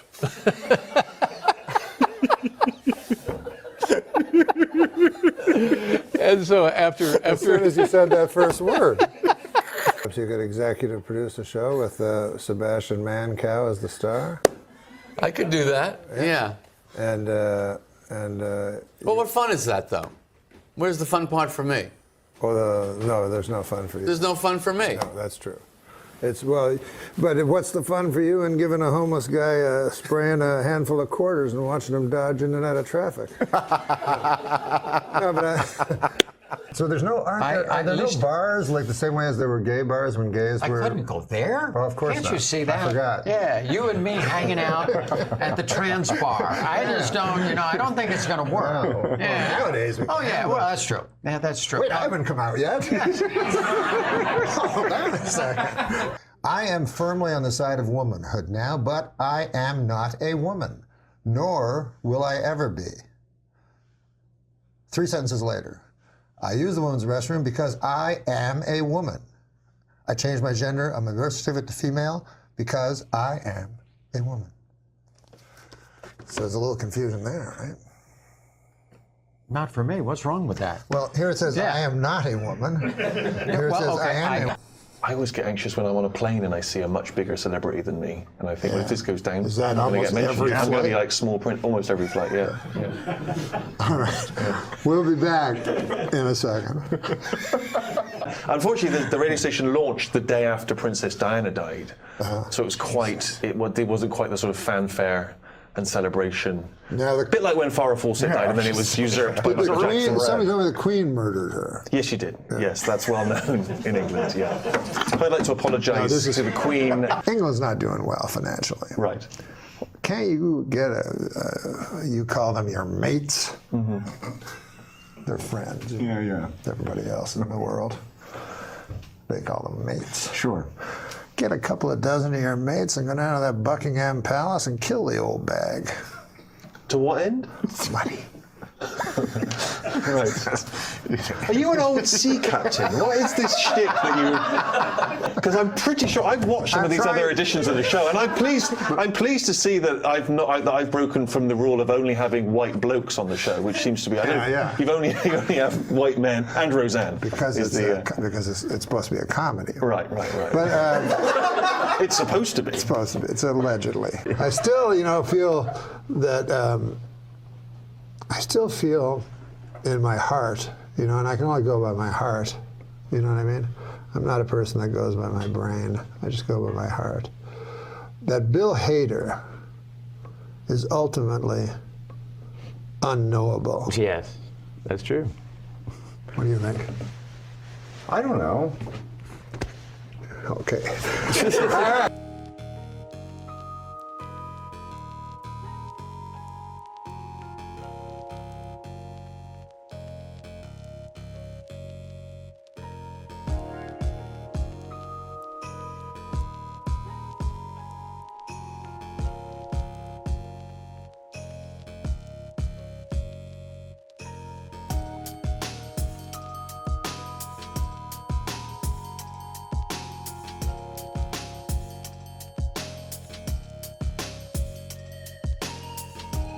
We just saw this footage of you doing these amazing tricks, and I can't imagine doing anything like that. But are there any tricks that you're known for in particular? I know that, different athletes maybe have different moves. Is there one that's kind of yours? There is. Funny you should mention. It's called the Crippler. The Crippler? The Crippler. Okay, did you come up with that name? No. Definitely not. My mom, every time I say it, she's like, can't we come up with something more sweet and feminine? Right. The Crippler's a little scary. What does the Crippler involve? Describe this move to us. Okay, so in the half pipe, you have a front side wall and a back side wall. And the Crippler's done on the front side wall. And you're spinning, regular Crippler 540 is 1.5 rotations, and you're also doing a backflip at the same time. So spinning, flipping, that's Crippler. Wow. Okay, have you been really badly hurt doing this one or no? Well, it took me a long time to figure out how to do this trick. Right. Multiple black eyes, landing on my butt a lot. It took a little while. Okay. Being crippled? No. I didn't. No. I should have warned you about him. I know. He's going to be here the whole time. Kelly. I love Kelly. Gretchen. Yeah. I mean, I love Gretchen. Yeah. No, you want me to say why I said Kelly? Because I was just on the phone with a girl named Kelly. But I'm telling you about this girl named Kelly. She couldn't do no Crippler. no 1440. Yeah. You ever do a 1440? No. Oh, sorry. Yeah. What's the most you've ever done? 900. 900 is That's huge. pretty good. That's pretty good. Yeah, 900 is what? Andy, I may ask you to take Norm for a walk. Oh, okay. Just around the parking lot. Now, Norm, in his own way, brings up a good point. Right. Which is there's crazy terms That's that you true. use in this snowboarding, Yeah. right? They don't just say it's the crippler is one of them, but Yeah. give us some examples of some of the terms people use. Yeah, so there's, everyone loves to talk about this because the snowboarding lingo is just a little out there. But we have, like, in snowboarding, style is really important, and where you grab your board, it's really important. And so there's some crazy names for grabs, like the chicken salad grab, the roast beef, Japan air, stale fish, slob air. Do they mean, I mean, is there a reason for those names, or are they just randomly, you're just throwing stuff out like the flosser and you know, the onion stew? I mean, you're just throwing stuff out there that has no relation to anything. You should come up with a snowboard Jub pie grab. and gob gob. Yeah, maybe if you want to come up with like where to grab it and then call it something, and I'll bring it out. Oh, what about the contest? like? Here we go. Here we go. No, she asked, but I like that crippler. Yeah. What about the long-suffering death? Oh, that's a different one. That's different. She didn't ask, technically. Yeah, I did. I don't think that. You're headed into your second Olympics. I am. You excited? You I must am. be. A quick question. Good I'm sorry. God. I'm sorry. When I pick up the blue why card- is it that in some sports, like beach volleyball or snowboarding, the women are breathtakingly beautiful, and you would think they would be big, big. So you think they'd be big monsters of ladies? Why would you think that, though? Well, like softball. We can't be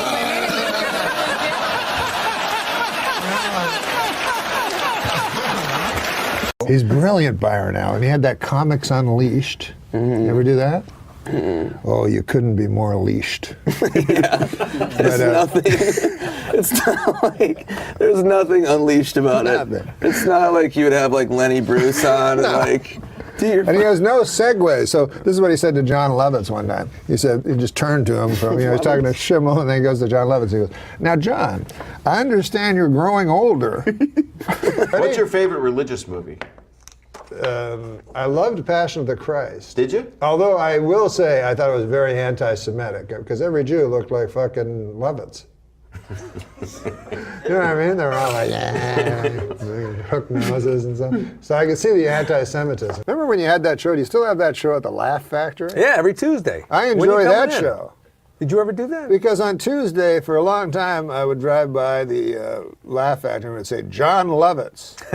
So I'd go, I know what not to do on Tuesday. How do you feel about the stand-up comedy of John? John? Of John Lovitz. I mean, like when a guy starts stand-up at 60. And then like opens his own club to do it. So it's like, oh yeah, that's right. He opened a club. Have his own stage time, so nobody can be like. Have you ever played the Lovitz Club? No. God damn, you've avoided everything.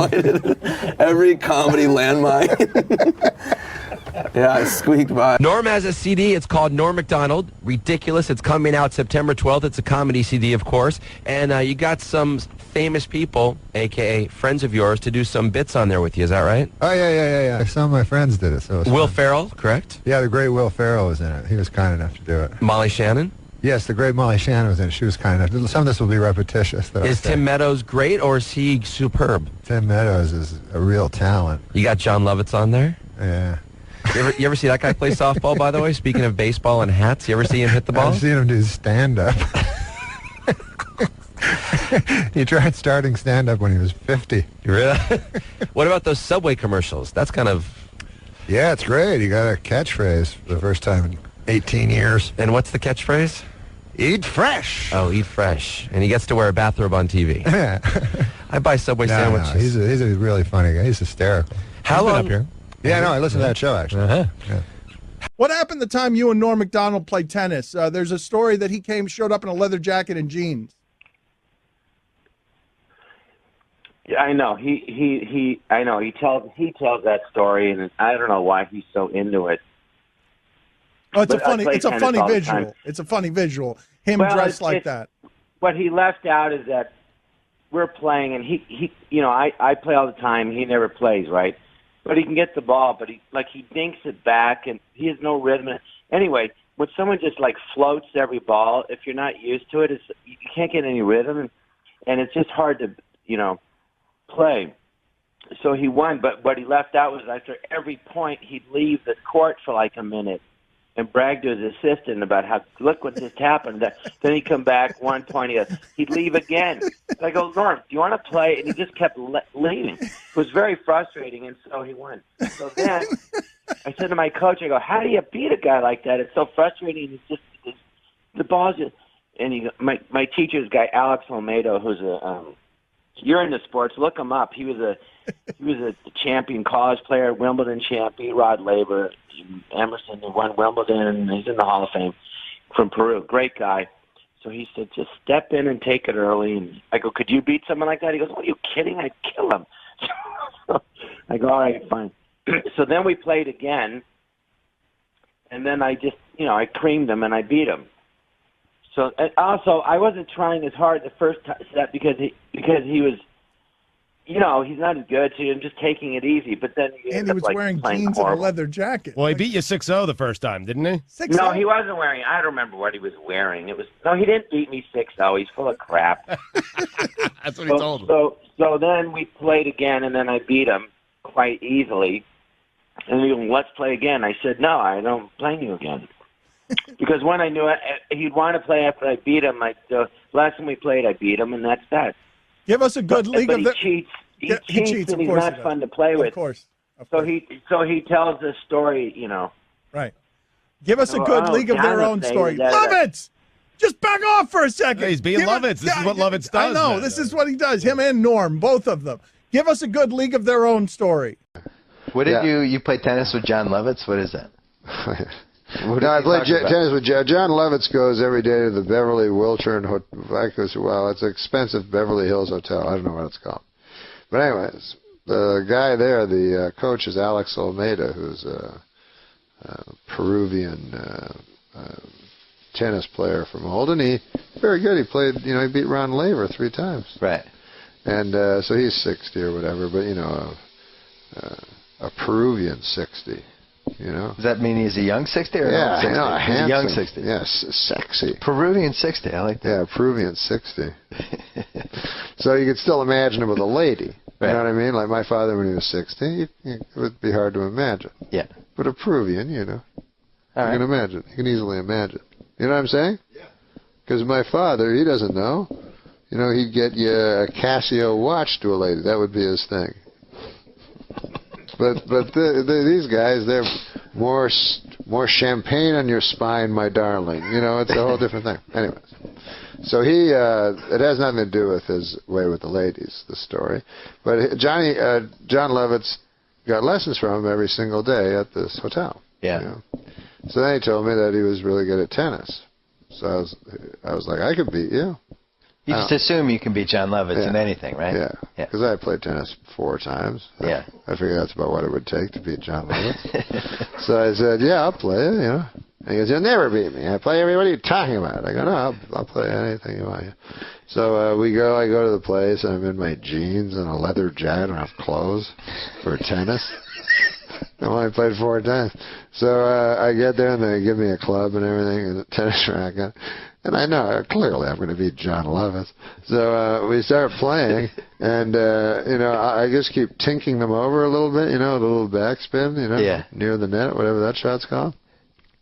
So Lovitz lumbers over, and he can never get to it, And so I just beat him like 6-0 in the first set. So he starts thinking I'm doing something illegal by tinking it over the net. The backspin backhand or whatever? Yeah. He's never seen this. He thinks you're supposed to hit it to him. Oh. So he starts complaining because he's like, I play Alex and I can beat him. He's talking about beating Alex Almeida, the pro, the tennis 60-year-old Peruvian. Yeah. He thinks. So I said, well, he goes, I beat him. I play him every day. And I go, well, Lovitz, this, a tennis pro is one of their big skills is they hit the ball so it will land on your racket. Right. So wherever you're standing, the ball is right there. Yeah. And he's like, that's not true. Then he was convinced that I could beat Alex Almeida. He said, you've never seen anything like this, Alex. He tinks it over the net. So this is Lovitz. So then I played it, and then he wanted to really win, and he kept playing me, and I said, oh, God. So one day I was like, he was getting so angry and everything, so I let him win 1 game. Yeah. And then he quit. He retired. On top. Yeah, calling himself the champ. Like John Elway. Yeah, exactly. He won 1 game. He goes, doesn't matter. It's whoever won last. That's what they do in boxing.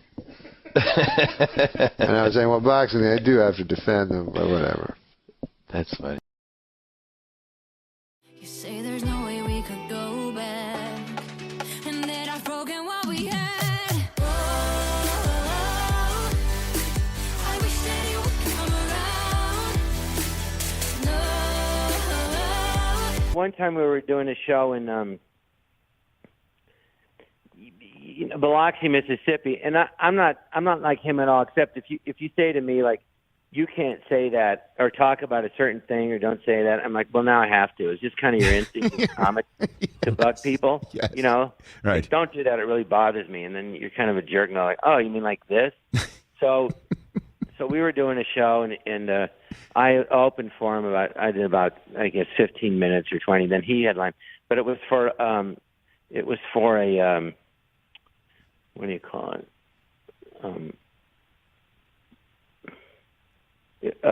When they comp the audience, you know what I mean? For big gamblers, I forget the word. Yeah. So there wasn't people paying tickets, but anyway, they did it. We did it. So he's doing the show, and he's very funny, but he's dirty. So all of a sudden, someone yells out, "Well, we don't like that kind of talk." So there's about 400 people there, and he goes, "Well, how many of you don't like that kind of talk?" And it was like practically the whole room. He goes, well, how many of you don't mind? And it was like 20 people. So he goes, or 10 people. He goes, well, I'd hate to disappoint those 10 people because the rest of you don't like it.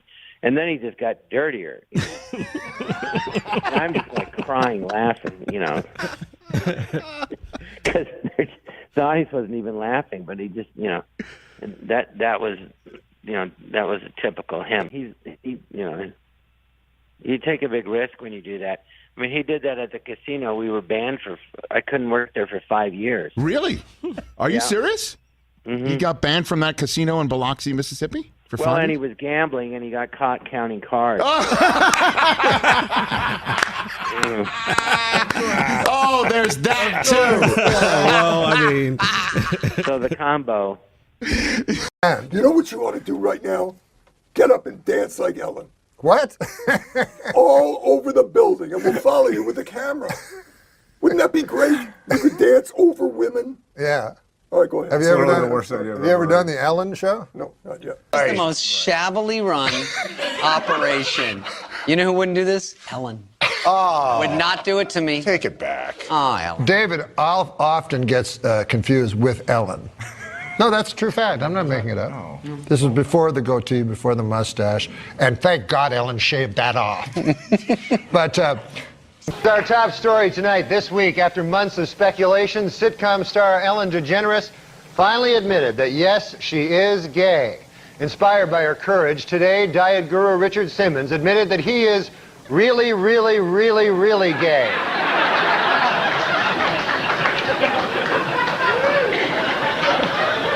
And in entertainment news, Ellen DeGeneres and lover Anne Hesh have announced that they want to have a baby.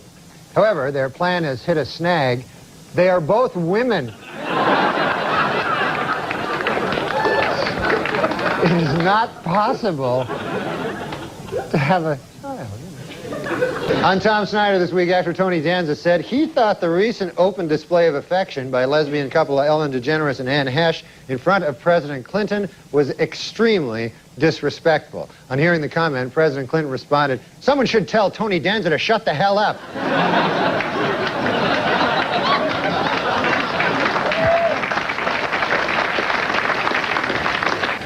Well, by now, most of you have seen or heard about last week's episode of Ellen, in which the main character, played by Ellen DeGeneres, announced that she is gay. Here to comment on Ellen, our very own Will Ferrell. Hi, Will. Like everyone in the country, I saw the historic episode of Ellen, and of course, I loved it. I don't know what it is, but when a first-class comedian spoofs gay people, it always makes me laugh. Hey, let's face it, gays are funny. I loved Billy Crystal on Soap, and that Harvey Fierstein impression of a homosexual couldn't be more dead on. Heck, even I do a funny gay guy around the office. You know, Judy Garland, fresh cut flowers, interior decorating. It's all in good fun. Why not? I'm no homophobe. So, Ellen DeGeneres, I salute you. There's no controversy here. She's just a damn good comedian who's able to get good laughs pretending she's a lesbian. And if that's wrong, then that's my kind of wrong. Well, Will, now, she's not exactly pretending. How's that? I mean, she wasn't on the cover of Time magazine for pretending she was gay. She really is gay. Ellen DeGeneres is gay, the real Ellen DeGeneres. Yes, she's a lesbian. Oh, my God. I'm going to be sick. Oh, God!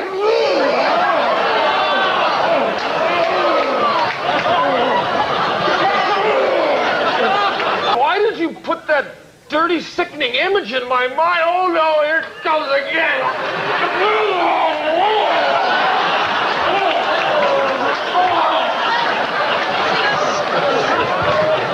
God, she's just a lesbian. Oh, stop it! Please stop!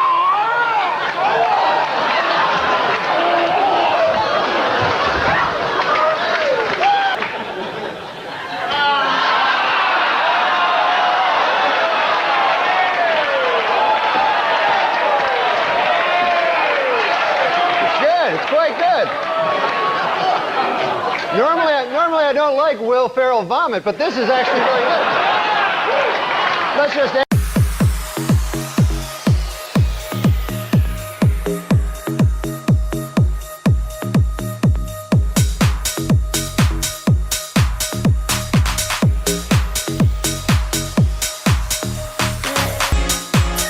And then there's gay ladies too, lesbians, you know, that I think, like, for mainstream America, they're easier to accept, you know, because, you know, there's no, like, anal tearing and stuff. So basically, I don't know what they do. I guess they just, like, lick each other or something. I don't know. They can't fuck because they got no cock. So I don't know how they can't have sex, right? All they can do is go buy a cock. They go to, like, stores. You know what, man, I hate that real cock, but I love that big fake plastic cock. It's too complicated for me to understand. I'm saying, like, things that are completely ill-informed. But I'm just trying to figure it out. Oh, God bless, though. God bless everyone. This week is Taxi Cab Appreciation Week, so to all you taxi cab drivers out there, I'd appreciate it if you'd take a shower once in a while. How'd that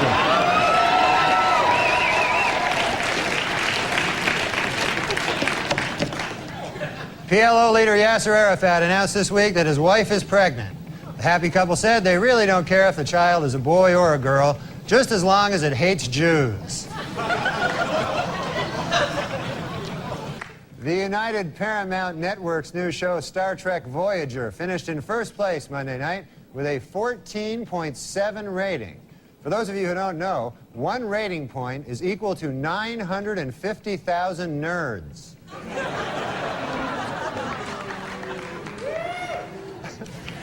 Well, there's good news this week from strife-torn Ireland, where a historic peace agreement has just been signed.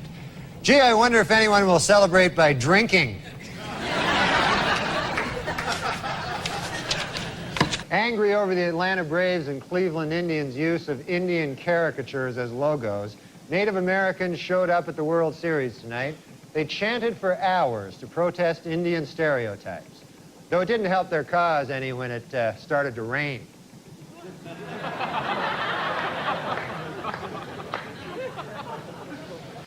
In Nashua, New Hampshire this week, a high school student, Chris Connolly, while attempting to dunk a basketball, lost his balance, crashed down on the rim, and shattered 2 front teeth. Gee, I wonder if by some crazy chance Chris is white.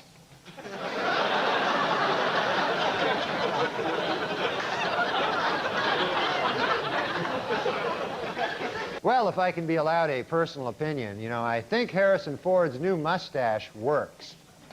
And by works, I mean looks really gay.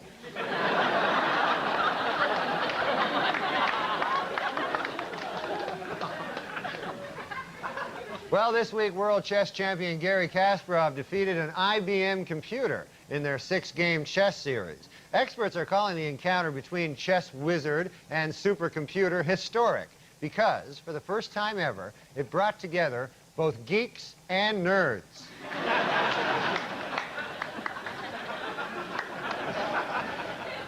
In honor of this year's Academy Awards, Carnival Airlines is offering anyone named Oscar a free flight to or from Los Angeles.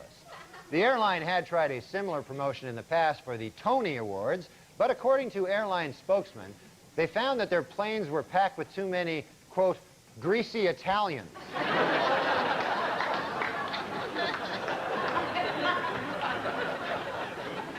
Last week on Larry King Live, Marlon Brando made the shocking statement that Hollywood is, quote, run by Jews.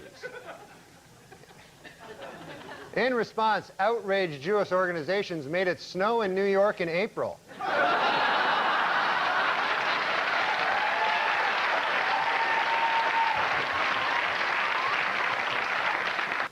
In overseas news, an attempt to lift the ban on gays serving in the British Armed Forces has been defeated in Parliament. This raises a difficult legal question. How do you exactly tell if a British guy is gay?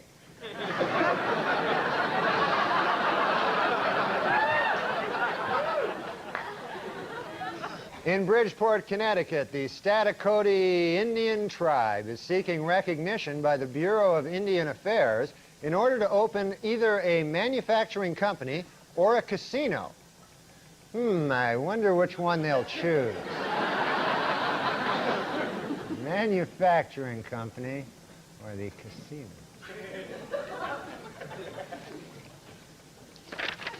Despite recent criticism, the School Board of Oakland, California has voted to proceed with its controversial Ebonics programs for city schools.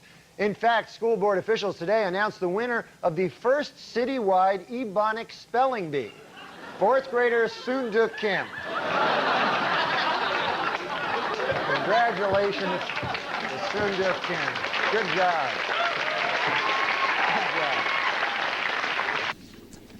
Potential jurors for the O.J. Simpson case were asked to fill out a 75-page jury questionnaire this week. In the entire state of California, only one person got a perfect score, Chow Ming Wu, who, after the trial, plans to attend Caltech. In Michigan, state historical commission officials say they will not interfere with the building of a new major sports stadium, even if construction unearths historical artifacts. However, state Indian Affairs officials say that if relics from a Native American tribe are found, they would like to have the land set aside and designated as a sacred tribal burial ground / giant casino.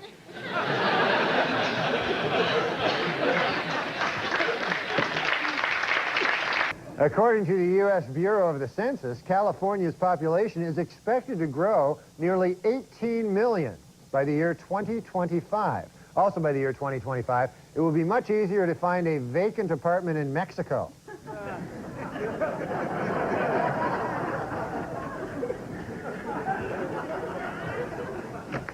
According to a new survey by the Women's Vote Project, women would be more likely to vote if they could send in ballots by mail or if polls were open longer.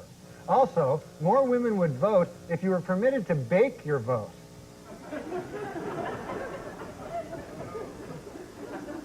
They like to bake. Finally, in Milwaukee, Wisconsin, a man allowed his 8-year-old daughter to take the wheel of his car, and an accident ensued that damaged 7 other cars and injured 6 people, which once again proves my theory: women can't drive.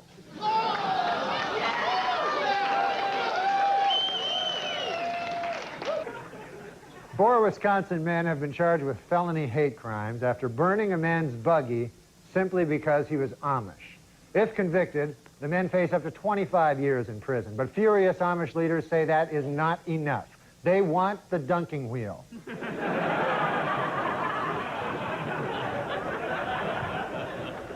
On Wednesday, NASA launched the Space Shuttle Columbia on its 87th voyage. This trip by the shuttle will feature the first spacewalk ever by a Japanese astronaut who will get to take in the unique perspective of Earth from space.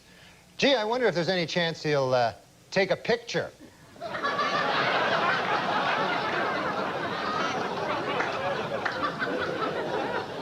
This week, computer hackers broke into Yahoo, the internet's most popular website, and vowed to unleash a crippling computer virus if a fellow hacker is not released from prison. Experts warn that catching these cyber terrorists will not be an easy task and may require the cooperation of both nerds and geeks. Safer drivers, men or women? Well, according to a new survey, 55% of adults feel that women are most responsible for minor fender benders, while 78% blame men for most fatal crashes. Please note that the percentages in these pie graphs do not add up to 100% because the math was done by a woman.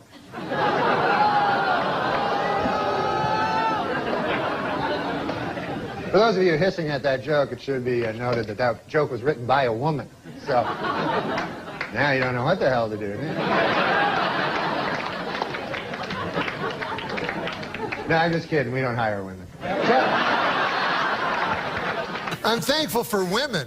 Oh, there you go. The greatest creatures on earth. That's all right. We'll get behind that one. I think women are more intelligent than men. Also, Conan, without women, there would be no cookies. I order a Polish sausage, you know, from this guy, you know, and so the guy says to me, you must be Polish. And I said, come on, man. I mean, come on. Think about it, what you're saying. You know, I'm trying to knock some sense into this fellow's head, maybe give him a wider world view, you know? Sure, yeah. I said, you think because I order a Polish sausage, I'm Polish. I said, what if somebody came in here and ordered French toast? Would you think he was French, you know? Right. I said, if a guy came in and he ordered a Cuban hamburger, are you going to assume he's a Cuban? Right. I said, I think it is absolutely ridiculous that just because I come in here, I order a Polish sausage, why would you jump to the fact that I'm Polish? Right. And the guy says to me, well, first of all, it's a hardware store.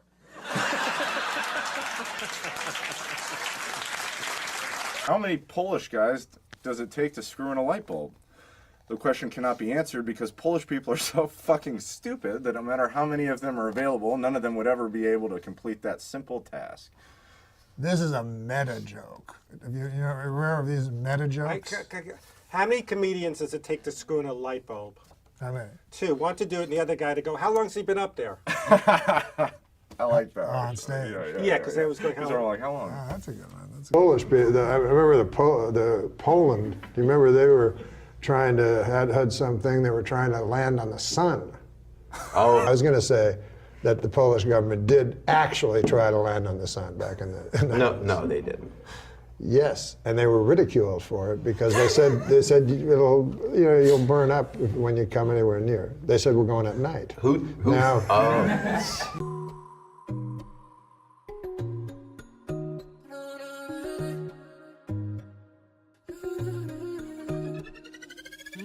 I'm not a rock star, baby, I'm a writer, say no. Ain't got no drugs, so all attitude. You have to say this with attitude. So you have to read ahead and use your acting skills. I liked you in She-Devil. Thank you. A study has found that men are just as likely as women to spread gossip. At least that's what I heard Rick tell Brad, who, by the way, has a crush on Patty. Oh, does she?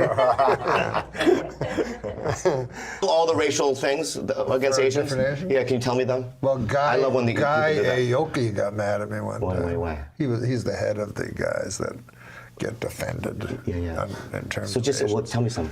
Well, he knows them the best. Yeah. Oh, you do? What about this? Yeah, I call it write the them G down word. The Yeah. G word. Do you know the G one? Oh, gook? Yes. Well, you just said that like it came out so That's naturally. slipped out. didn't it? Oh, no, you're right about You just said that. it just like secondhand. I thought it was Gook? a term. I thought it was a term of endearment. It's not. But can I tell you guys? Can I tell you guys Yeah, where? you think that's like a fucking handshake. Tell me some of the Asian things that like. Look at what you saw a guy. Small penis. No, like names. names, yeah. Oh, yellow. Yeah. Yellow? Man. That's just what Yellow, you yellow said. man, that's what you said. Guy You made that makes up. them Oh no, Hey, yellow man, get out of my bar. I've never heard that. No, that was just Guy my runs favorite. out of the old one, so he has to make up a new one. Come on. When I was young, there was a fella went by the name of Jacques de Gautier. And he was from Témiscamingue, Quebec. And Jacques de Gautier, he was a fella that really thought. And he was smart, he was our hope, I guess. And he was, while I was scrabbling to get out of high school, Jacques Zagatineau had already... I think you just changed his last name.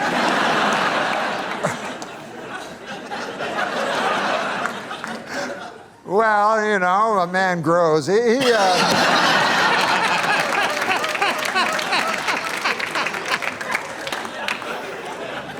But this is the point. Yeah. Jacques de Gatineau, he went to McGill University and he got 3 degrees, by golly. And he went over across the pond to the fellers with Cambridge and he even stood up to them. Mm-hmm. And we thought, boy, he's going to be the next. We had Jean Marchand, Gérald Pertier, Pierre Trudeau, the 3 wise men of Quebec. By God, Jacques de Gatineau was going to be the next. Give me the next gun. Yeah, but he vanished.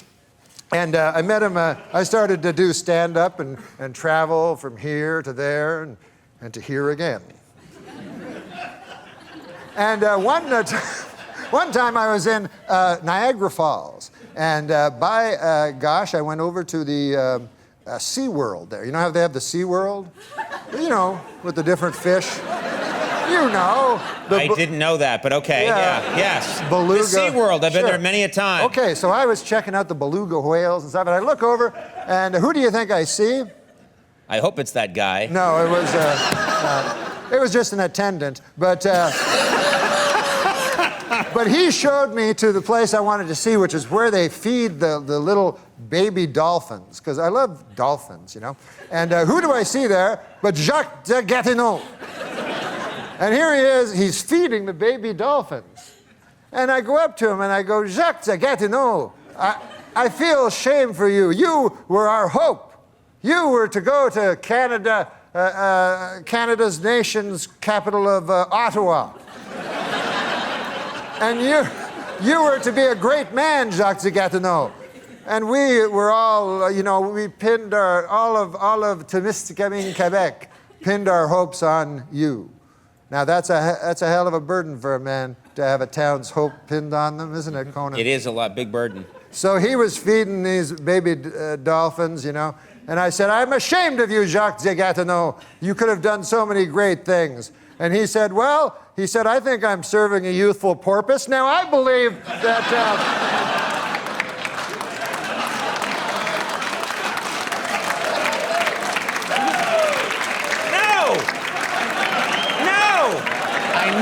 was going to happen. I knew that was You going to happen. don't encourage that. It's like that was a 40-minute story. It's like somebody. Youthful purpose? Youthful purpose. Yes. Not purpose. I don't know. Good God. I know. That was way out of line. No, that was way out of... Who are Like you to somebody criticize Oscar Pistorius? It's like somebody saying, I got to show you something. They take you on a 4-mile hike to show you a dog turd.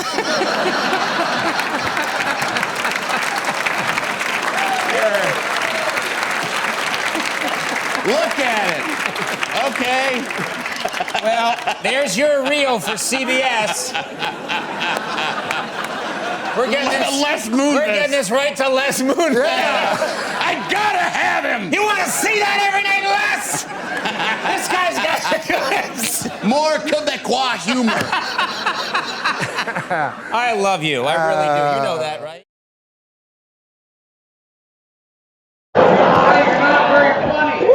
Pardon me? No, I didn't hear what he said. Don't move.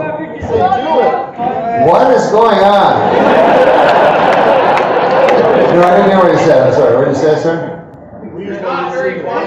Who? So, what do I give a fuck? No, you're...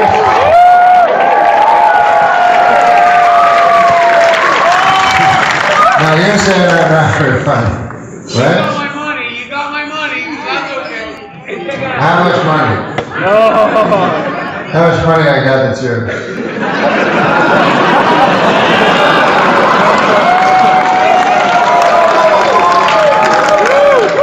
No, honestly, I don't care. How much?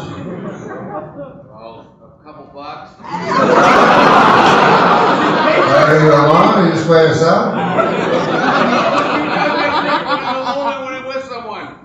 David PM. He's not alone, unfortunately.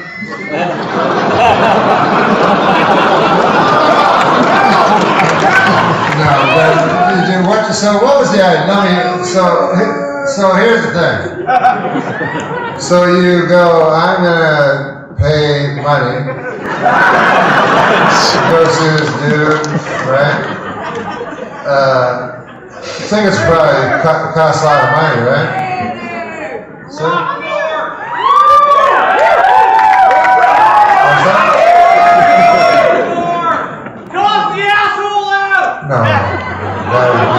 that would be an awful thing. That would be an awful thing. That would be a terrible thing to do. No, I just want them to understand what exactly happened. So,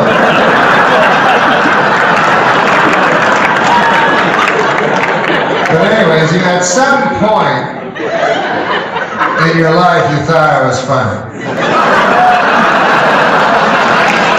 Because I don't got no fucking banjo or shit.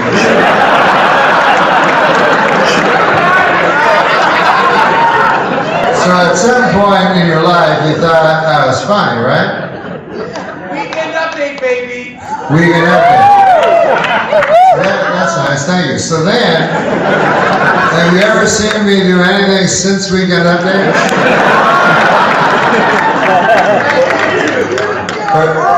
Pardon me?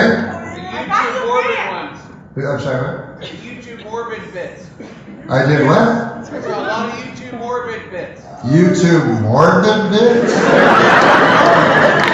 Oh, morbid. I see. And so then did you like those? No. You didn't like those?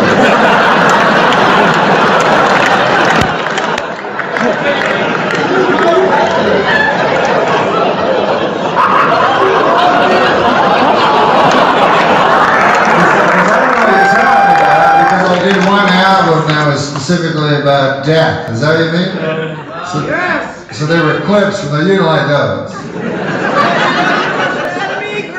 So then you said, I'll come here to this show. You said that you were better. You weren't doing the morbid stuff anymore. Yeah, I'm not doing the morbid stuff anymore. Did I do anything more? First of all, I never said I was better. I've never used it. But But have I done anything morbid, do you think? No, Norm, I love you, baby. That's why I'm here. So shut up. Why you tell him shut up? He should say he loved me. Well, that's nice. Thanks, man. That's cool that you love me. Because it's cool to love someone even if you don't think they're fine. You know, you should love someone even if even if they disappoint you.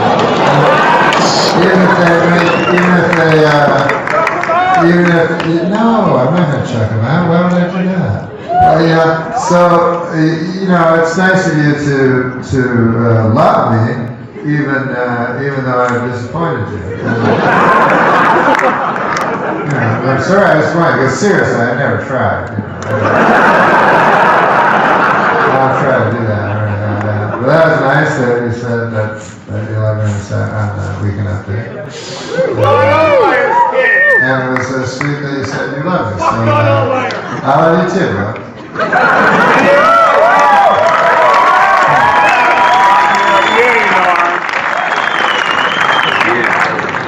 Oh, man, alive. We got through that all right.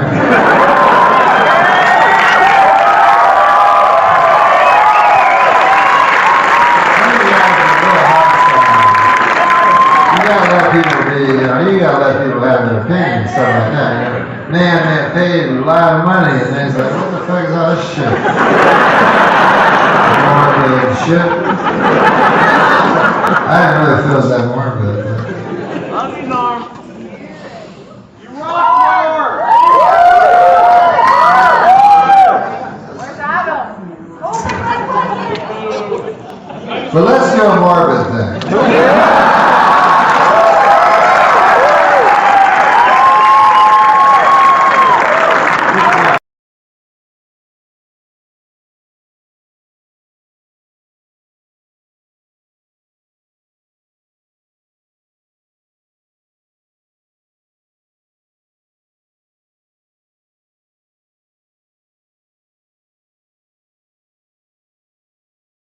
All right, he is the anchor of Saturday Night Live's Weekend Update. He also does a mean Bob Dole. Is there any other kind? Norm MacDonald. Hey, buddy. Thank you for coming.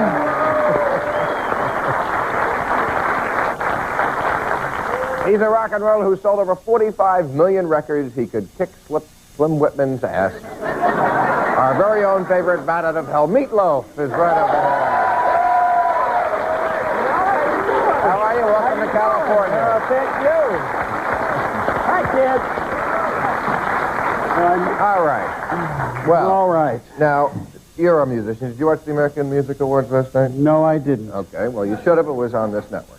Well, I watched that last night, and I watched the Super Bowl, of course, like every other red-blooded American the day before. And I was thinking maybe I'd get an acclamation from this panel right to start off. Could we have people in show business and sports stop thanking God for what they do? God could give a rat's ass if you won an award or won a game. Like God cares about winning. No, wait a second. That's not what God's about, right? The Cowboys are playing. Well, I thought God was very, you know, God is fair. I would say if you're God, right, I would say one of your qualities would be fairness, right?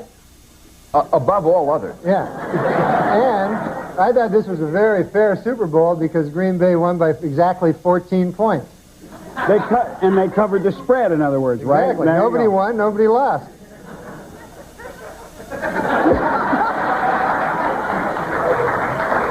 Well, what does that have to do with God? I don't know. But you know what I mean? Everybody gets up there, and the first thing they say is, thank God, I want to thank God. But I don't see that God is involved. I think it's their hubris to even say such a thing. I think it's wonderful that they have faith in God, and they look to Him for everything to do. I agree with you, Linda. Oh. Like that. In fact, I thank God that I'm here tonight with you, Bill.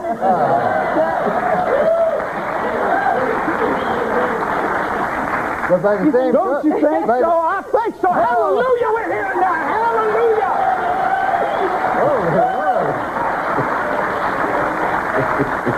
He hopped up on goofball. I think. But by the same token, the Patriots should lose their faith in God now. Exactly. They're being tested. I think that God has partisan. I mean, I don't think God watched the American Music Awards. Exactly. I mean, he didn't get to where he is by giving a damn about. The other thing is, how about this showboating that they all do? That these players, they celebrate the most inconsequential accomplishments.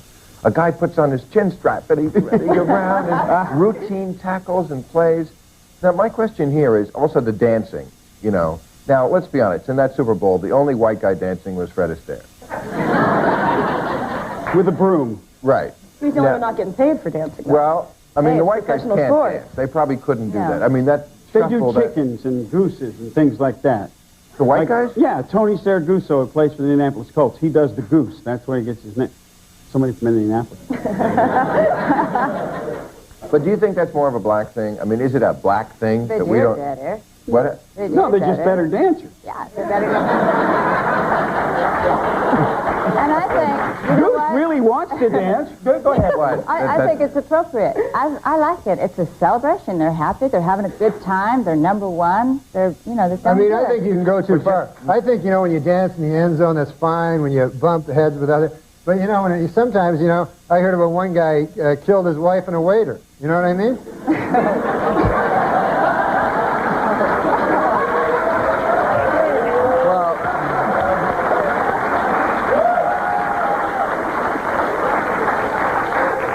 You're referring to O.J. Simpson. I'm not good with names. I just heard the story. And there is another big sports story in the news. It was last week. A football player named Walt Sweeney. Do you remember him playing? You're a big fan. No? I don't either. But Yeah, you know? Okay, who did he play for? The Chargers, I think? All right. Okay.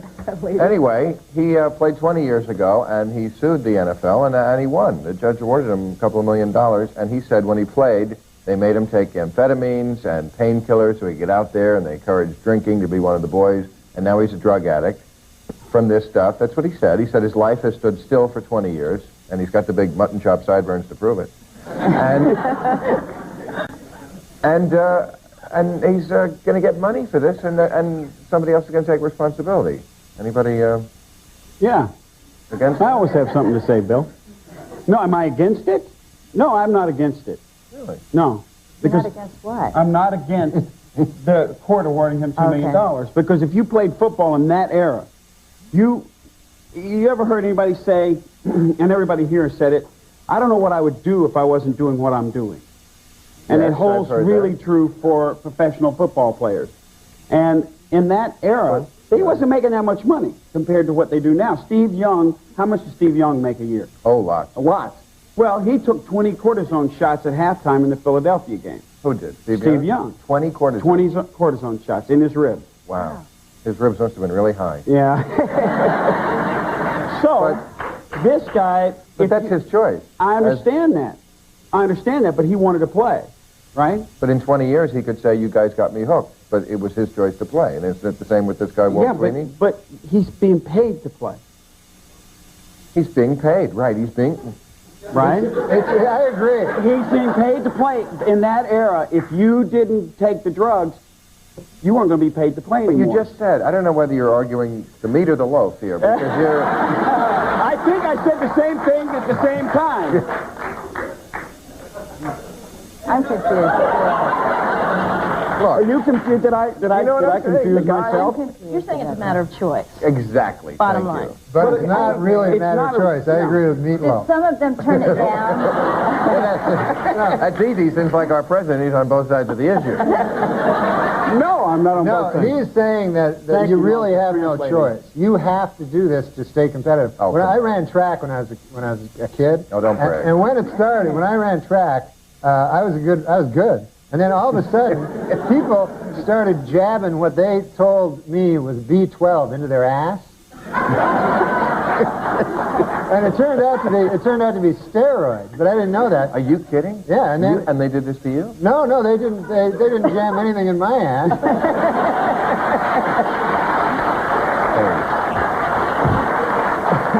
But all the guys were jamming B12 in their ass. I shouldn't be saying jamming. They were injecting. This is Anyway. the peacock syndrome in action right here. But he would not have played had he not taken the painkillers. Well, what Did you see North Dallas 40? Yes, I did. That was that was some kind of Hollywood exaggeration, but I think it was close to the truth. But the implications for the rest of society are tremendous in this. Isn't that true? I agree. I have to believe there are some that turned down the drugs, that didn't take them. Yeah, and they don't play. Well, we don't know. I'd like to hear, No, they don't, I'm telling you, they don't play. Well, that should be illegal. Would you feel differently if it was, say, a college football player 20 years later said, I'm illiterate because I played ball and they kept passing me through? Would you feel differently about it? Is it the drug issue, or is it the idea that somebody just went along? I think that's a good analogy, but...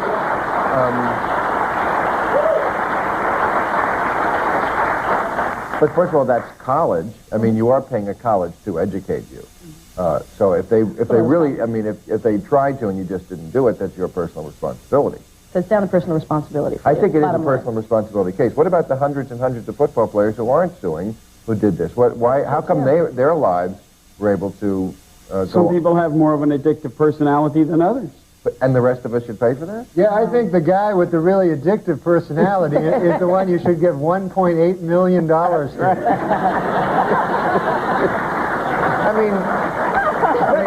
In all walks of life, forget football. Right. Aren't people compromising every day to keep their jobs? But couldn't Jan Michael Vincent say show business made me what I am today?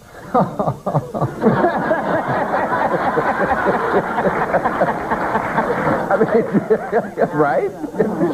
Show business makes people do terrible things. Like be on this show. All right, well, we're out of time in this area. We'll come back and talk about... I need your love.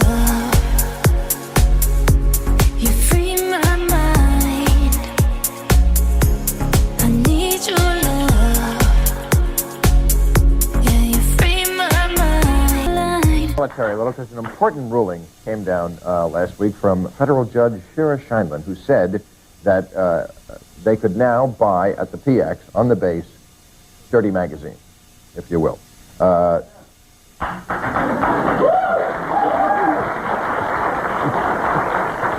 Big military support here. Yeah. It's a big military state. Some deprived military personnel we can see. She also included videos in the ruling saying they were also protected by free speech, although the plots were kind of thin. No, anyway, it was called the act that she overturned was called the Military Honor and Decency Act, which for years had banned the selling of this kind of material because they said in that act that they thought it would encourage sexual harassment. When now some people are saying maybe the opposite is true. A quick session with the pet of the month, and maybe that soldier is... You get sleepy. Don't you get sleepy? What do you mean? You don't want to rape somebody when you're sleepy. Why are you sleepy? Well, after you watch the porno. Listen, I like...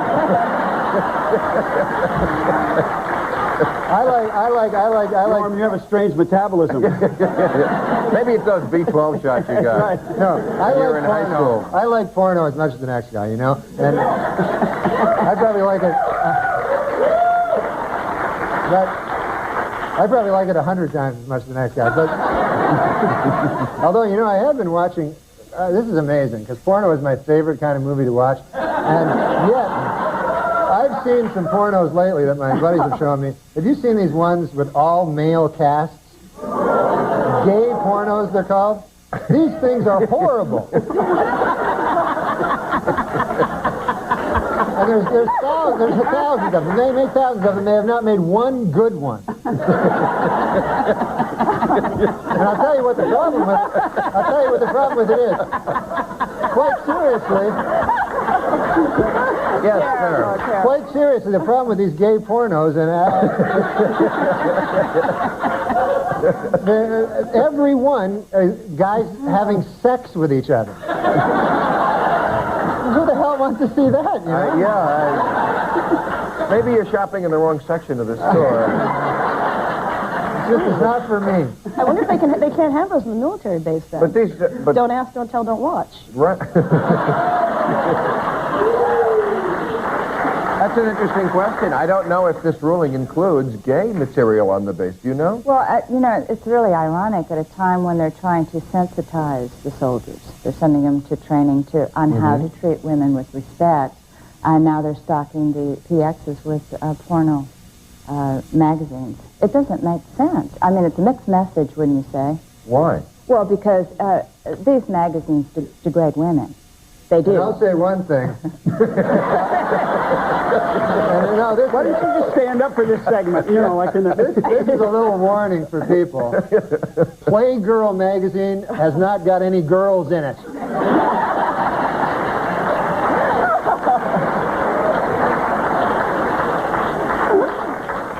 I give up. No, please, this hunk is done. But I don't see what you say. But they don't all degrade. You don't think Playboy Well, I don't degrades look at women? them. Obviously, I don't look at Well, them. then how can you speak I've with read authority about if you it, don't look and at it? I have a general idea of what's going on Have you there. ever seen one? Yes, I have, but I don't. You know, I don't go out of my way to look for them. No, I don't. Well, Norm has some material in Yes, his, I'll ask dressing Norm room. next time. I'll call him and He's got see what he thousands of thinks. videos. But they're all male. You might enjoy that. No. Norm MacDonald is a comedian's comedian, a man who has earned both respect from his peers and laughs from the audience. There are obviously a lot of entertaining celebrities, but Norm MacDonald used to come on our show in the early days, and those were, I thought, great television because we never knew it was happening, and it was always teetering on the edge of, it was all about to blow up. It's all about to fail, and it would always end brilliantly, and then he stopped coming around, and it was just a period that passed. And I was always sad about that because I thought, we're a very celebrity-conscious age, and people always think that the best guests are the biggest celebrities. Sometimes, you know, the best guests are these people that you have a weird connection with, and it's compelling television. People see and they talk to me about it later on. Like I'll be out in the world walking around, and people will say, I saw that when you were with Harlan or when you were with Norm or with Will Arnett, that got wild and crazy in a way that they don't see on television. But what's the movie going to be called? Really? I know what it's going to be called. Yeah, what's that? If it's got Carrot Top in it, you know what a good name for it would be? What's that, Norm? Box Office Poison.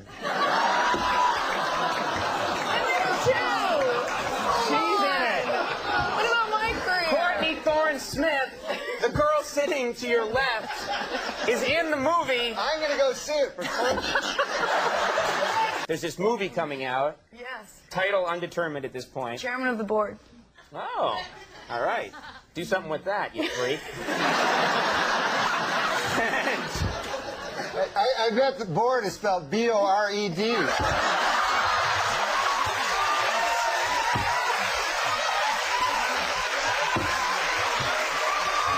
You know who I learned a little bit about that was Norm. And of course, Norm's a little crazy, but Norm, you know, a big host would come and we'd all get all hopped up, like, okay, Rosie's gonna bring in big ratings. Let's get our AP. Where's my goat? I'm gonna throw out a goat. And Norm would sit there in the pitch meeting. We'd all be dead serious. You know, Will would throw out, I'm going to do a cheerleader. Right. This one and that. And Norm would be like, yeah, I got a sketch ready. You know, you're going in your pants, you know? and you're just walking around, and you're like, yeah, I'm the guy with the in my pants, you know? I hate this guy, and you look at him like he was nuts, but he knew what he was doing. Norm knew exactly. Listen, one of the single funniest things I've ever seen in my life is when he did Letterman, how quickly he would throw the sport coat off at the end of the sketch. Nothing made me laugh harder than Norm. Doing Letterman, and I said to him, what's with the sport? You know how Letterman, how ill and easy is with show business. Yeah. Norm said, that's all I had at the beginning. The essence of it was his discomfort. I said, this guy's a freaking genius. My apologies to Jenna Elfman. Good night, everybody. He is a genius. He would warm up the crowd. Now, when I would warm up the crowd, I would warm it up like I was playing the garden, and I wanted to teach everyone a lesson. If I'm cut from tonight, I want you to know I should have been on. That I was a badass. Yeah, I'd warm up the crowd, kill. Norm would go up behind me, and he'd go, hey, Jim Brewer and these guys, he's got all these great impressions, So I said, well, I better learn some impressions. So, are you guys all ready? This is my newest impression of these, and I love it. Because here's Ed Sullivan. And I'm like, he's really going to do Ed Sullivan? Like, why would you? He goes, Ed Sullivan introducing the Beatles. And he goes, ladies and gentlemen, it's the Beatles. Well, I got to work on that one a little bit. I see you during the show. He's got a little Andy Kaufman in him, Norm. He likes to frustrate, titillate a little, but then periodically he'll say something like, I feel sorry for the homeless guy's dog, because the dog's thinking, this is the longest walk I've ever been on. I give a guy some money out there, a homeless guy in the street, and this is a kind of odd thing. He had a dog with him. You ever see this? He's a homeless guy, but he's got a dog. That kind of odd there. Guy got no home, but he's got a dog. And the dog's really thrilled with this idea, Dog's going, hey, pal, I can do this by myself pretty well here, The longest walk in the world you got me on here. What the hell? What the hell kind of a thing? What the deuce? Norm's hosting a sports show now, Jimbo, on Comedy Central. Oh, that's dangerous. You and I both know that can be very. Yeah, but that is a panel I volunteer for, because I want to be in the blast side of that when that goes off, because that is going to be a hoot. Top story tonight, the NBA is rescheduling Chicago's playoff games around Oprah Winfrey's farewell show.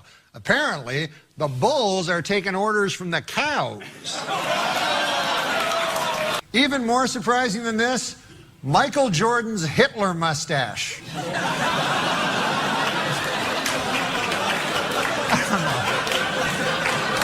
Have you seen these underwear ads? We have some breaking news to report here. This, just off the wire. Reuters News is reporting now that the Mike Tyson app has just raped another app.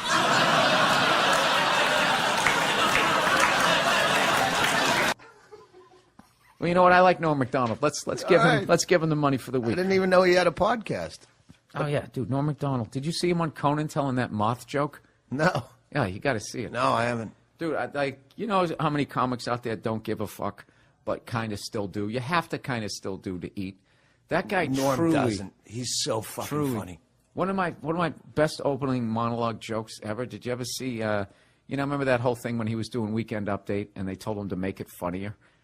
So he didn't. He just was more Norm the next week. So eventually, of course, he gets fired. So then, he goes off into the Hollywood world. He's got a TV show or a hit movie or some shit. So now they bring him back to guest host on SNL. And I'm going to butcher this, but he kind of came out. He's like, yeah, so, people know I got fired from this show. So now they got me back hosting, which means either I got a lot funnier or this show sucks. That's what he opened up.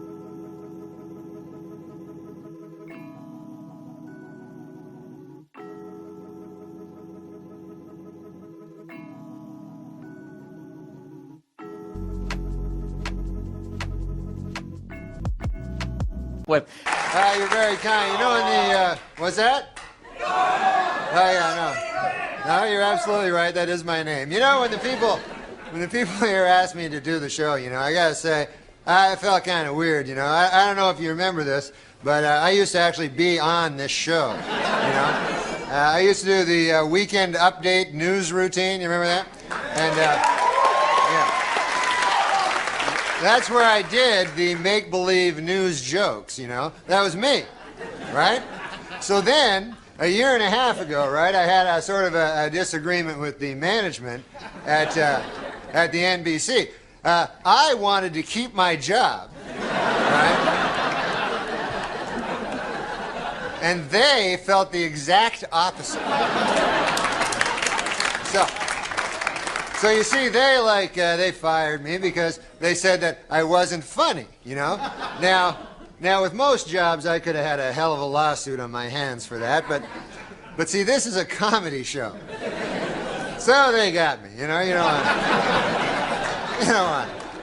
But now, this is the weird part, right? It's only a year and a half later, and now they asked me to host the show.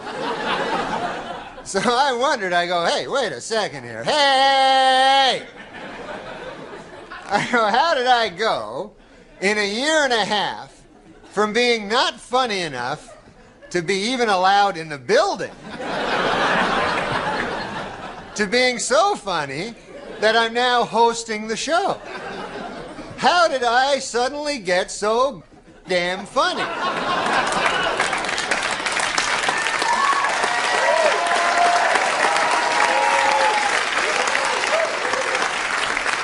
It was inexplicable to me, because a year and a half, let's face it, is not enough time for a dude to learn how to be funny. Then it occurred to me, I haven't gotten funnier. The show has gotten really bad.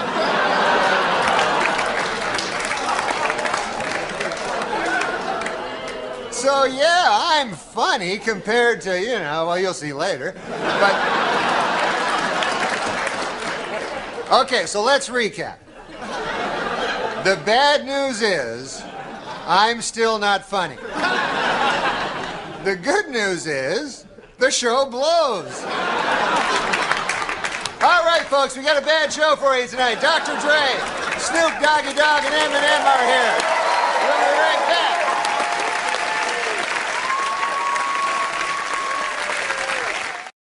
It goes, there's comics, and then there's comics. Is one of the rare comics, which means 6 people think he's funny. Norm MacDonald. Maybe I'm old-fashioned, But, you tell me, because you're a gay guy. But I go into a gym. I go into workout. You know what I mean? I want to work out, and I want to get my pecs and lats and shit like that, right? You know what I'm talking about. Mm-hmm.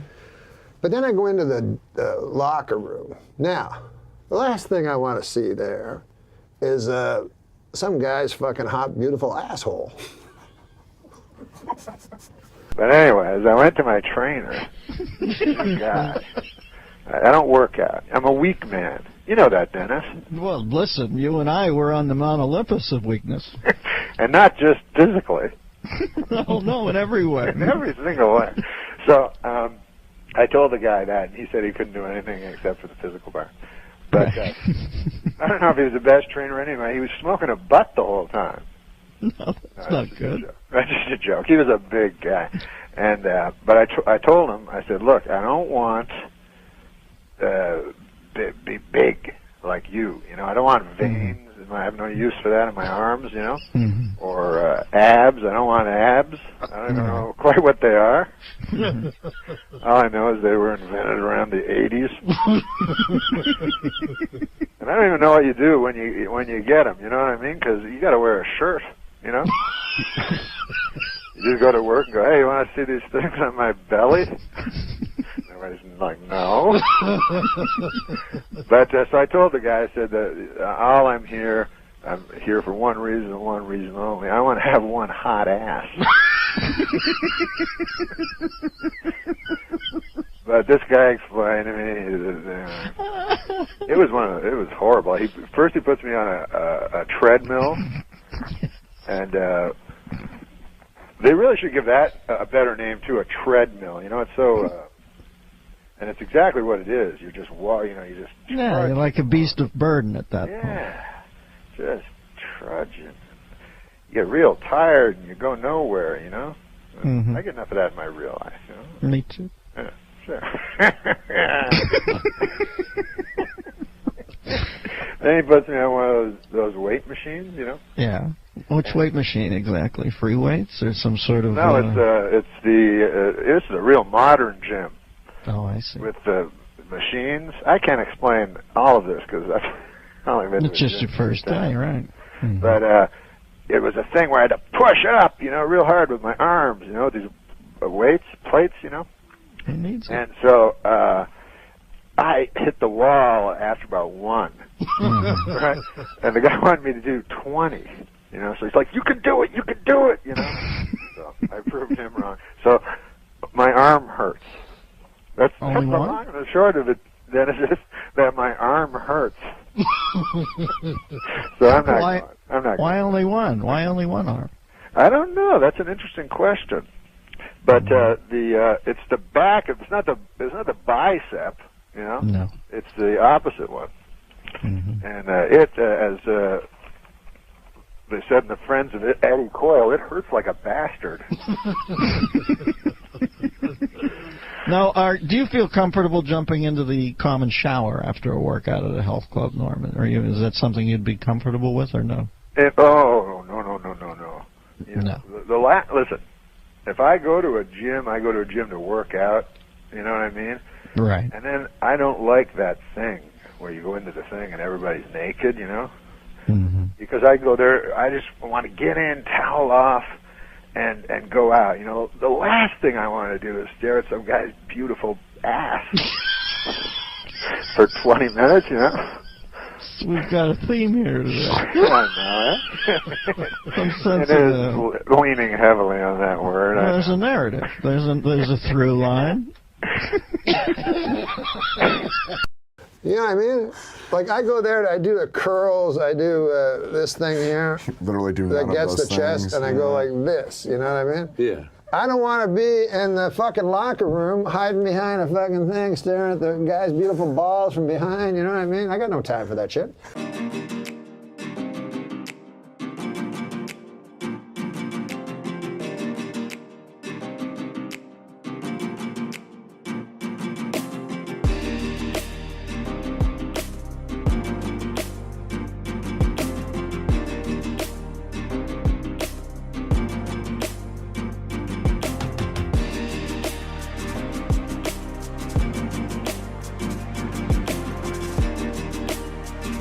I went to Brokeback Mountain, and I thought it was a Western. Fucking tell me it's a Western. No, I'm not. Watching it, and I'm like, where's the guy? I want to see a guy with a white hat and a guy with a black hat, and I want to see them shooting each other up in front of the saloon, Last thing I want to see is a close-up of a beautiful hot cock slipping into an asshole. Now, they didn't show that in the movie, but why not? If they're going to make a movie, make it right.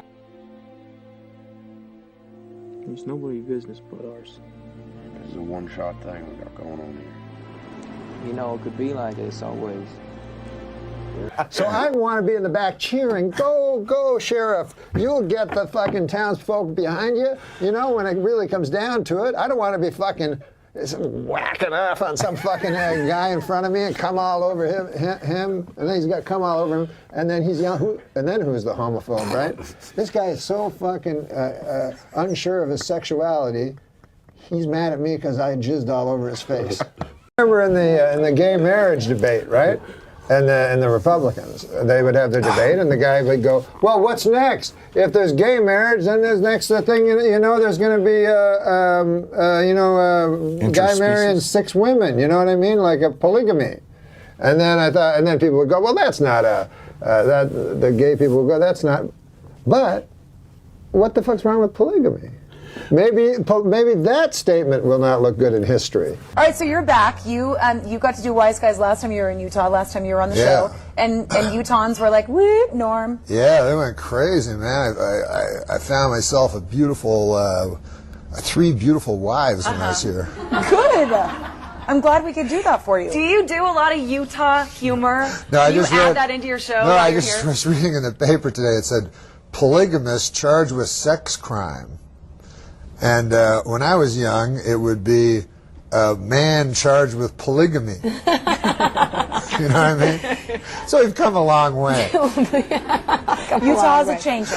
You'd think if you were a polygamist, you wouldn't have time for any other stuff. Yeah, you'd be a busy guy. You are busy. Well, I think when it's 2 consenting adults, I try not to judge. Or 6. Or 6 or 12 or whatever it is. So as long as there's obviously. Okay. Well, I would guess, and I'm pulling this out of my ass, that people that are into polygamy are tired of people thinking that is part of molesting children. I'm going to imagine there's people that are into polygamy that know how egregious that is. They don't want to be associated with it. And I would imagine that's upsetting for them. Wait, are you saying polygamy is... I'm guessing. I don't know. gonna stay, nobody's gonna change. You won't ever leave. On my mind again, I'm still not tired of it. Can make you want me. And I might act okay, say things will stay the same. Say I'm all I need. So with your show at Wise Guys Tonight, do you focus mostly on impressions, or is it you feed off the audience? What can people expect I when just they come to talk the to show tonight? I just talk to the audience and whatever's going on in the. I'll probably go home and watch the TV and see what news is going on. I'll probably listen to you guys, find out what news is going on, so I can talk about it tonight and figure it out. Do you ever get stumped standing up there like you don't know what direction to go next? Oh yeah, I blank out all the time. Like I talk for a while, you know, and everything's going well, and then all of a sudden nothing is in my head except for a big jelly roll, like when I dream of jelly rolls. You guys like jelly rolls? They're good, yeah. Yeah, but don't dream about them. Yeah, I know. I went to a psychiatrist once. I think he thought I was a moron, but he goes, can you describe your dreams for me? I'm like, I dream about jelly rolls. He goes, what else? I go, that's it. And he was like, what? He made like a weird face that a psychiatrist is not supposed to make. So did you eat jelly rolls as a kid, or that's like your favorite treat now? No, it's like, it brings me great peace. Like right now, if I close my eyes, jelly rolls will start floating in front of the back of my eyelids. Okay, close your eyes. Think All right. jelly rolls while we talk about where you are tonight, Friday. It is Wise Guys Comedy in West Valley. So you're close by. How are the jelly rolls going? They floating? Yeah, they're beautiful. Good. What flavor is Good. it? Strawberry? No. Raspberry? Oh, there's always raspberry jelly rolls. Raspberry. Friday, November 6th, 8 and 10. And you're not here tomorrow night, right? Just tonight? So No, you I'm need just me going to be here catch you? tonight. Catch you while you're here. Pardon me? So get tickets and get there tonight. Or not. Whatever you like. Oh. I'm trying to help you out, Norm. I'm selling it for you. No, but I don't want people to, you know, listen, I don't want people to show up at my show if their great aunt has walking pneumonia. That's probably she'll good survive. advice. It's okay. Nah, stay with your great aunt. Give her the love, you know. I'll Well, be with swine fine. flu going around, you may not have an audience if you keep up that. So, all right. I'll be fine. All right, so check out Norm tonight at Wise Guys in West Valley. Thanks, Norm. All Thank you, guys. Up next, we are talking how to get your lawn looking green in the spring with Joy. We'll be right back. Now, were you going to tell the Willie Nelson joke? How did we get to that? Well, you said, we were talking about jokes, and you said, and Daniel Collison, our producer, said a joke about their, well, what, it doesn't matter. Yes. The Willie Nelson joke. Yes. Which many people know. I told it to a very smart guy, because I was just discussing with you why smart guys, super smart guys, generally don't have a great sense of humor, and it's hard to understand why they don't. But this might be why. I told the Willie Nelson joke to a very, very smart guy, one of the smartest guys in the world. And he just looked at me. And so this is what happened. So I'll tell the joke. So the joke, as you know, a guy said, okay, well, I'll tell you what, I'll be the smart guy. Okay. You tell me the joke. You tell the joke. No, I'll be the smart guy because I'll explain why I didn't. Oh, I didn't get the joke. Yeah. What words do you not want to hear after you just finished blowing Willie Nelson? Oh, I don't know what. I'm not Willie Nelson.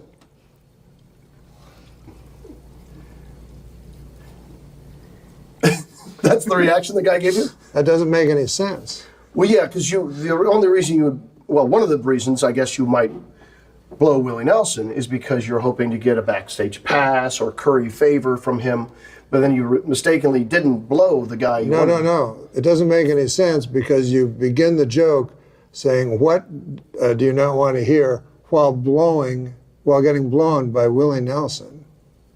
No, it's not why you're getting What's the first sentence? The way it was told to me. First sentence of the joke. Yes. What words do you not want to hear after you finish blowing Willie Nelson? Yes, but you were never blowing Willie Nelson. That's what this guy would say. Yeah. That's the illogic that he had problems with. But you the were thing never blowing Willie Nelson, so you lied in the first part of your thing. You're right. So you couldn't He's possibly right. hear that from him because it would be Willie Nelson speaking. But I know, but it wouldn't be Willie Nelson, it'd be the guy that said he was Willie Nelson. You would have to say when you thought you were getting blown by Willie Nelson. So anyways, that's some guys are so smart. I know it's time to close my eyes to old ends, open up to new friends, leave my heart in Berlin, where the tables turning, seeking. Well, singer Willie Nelson, who was arrested recently in Texas for marijuana possession, saw the charges against him dropped this week. A judge ruled the arrest had been illegal because police didn't have probable cause to search his car for pot. How about the fact he's Willie Nelson?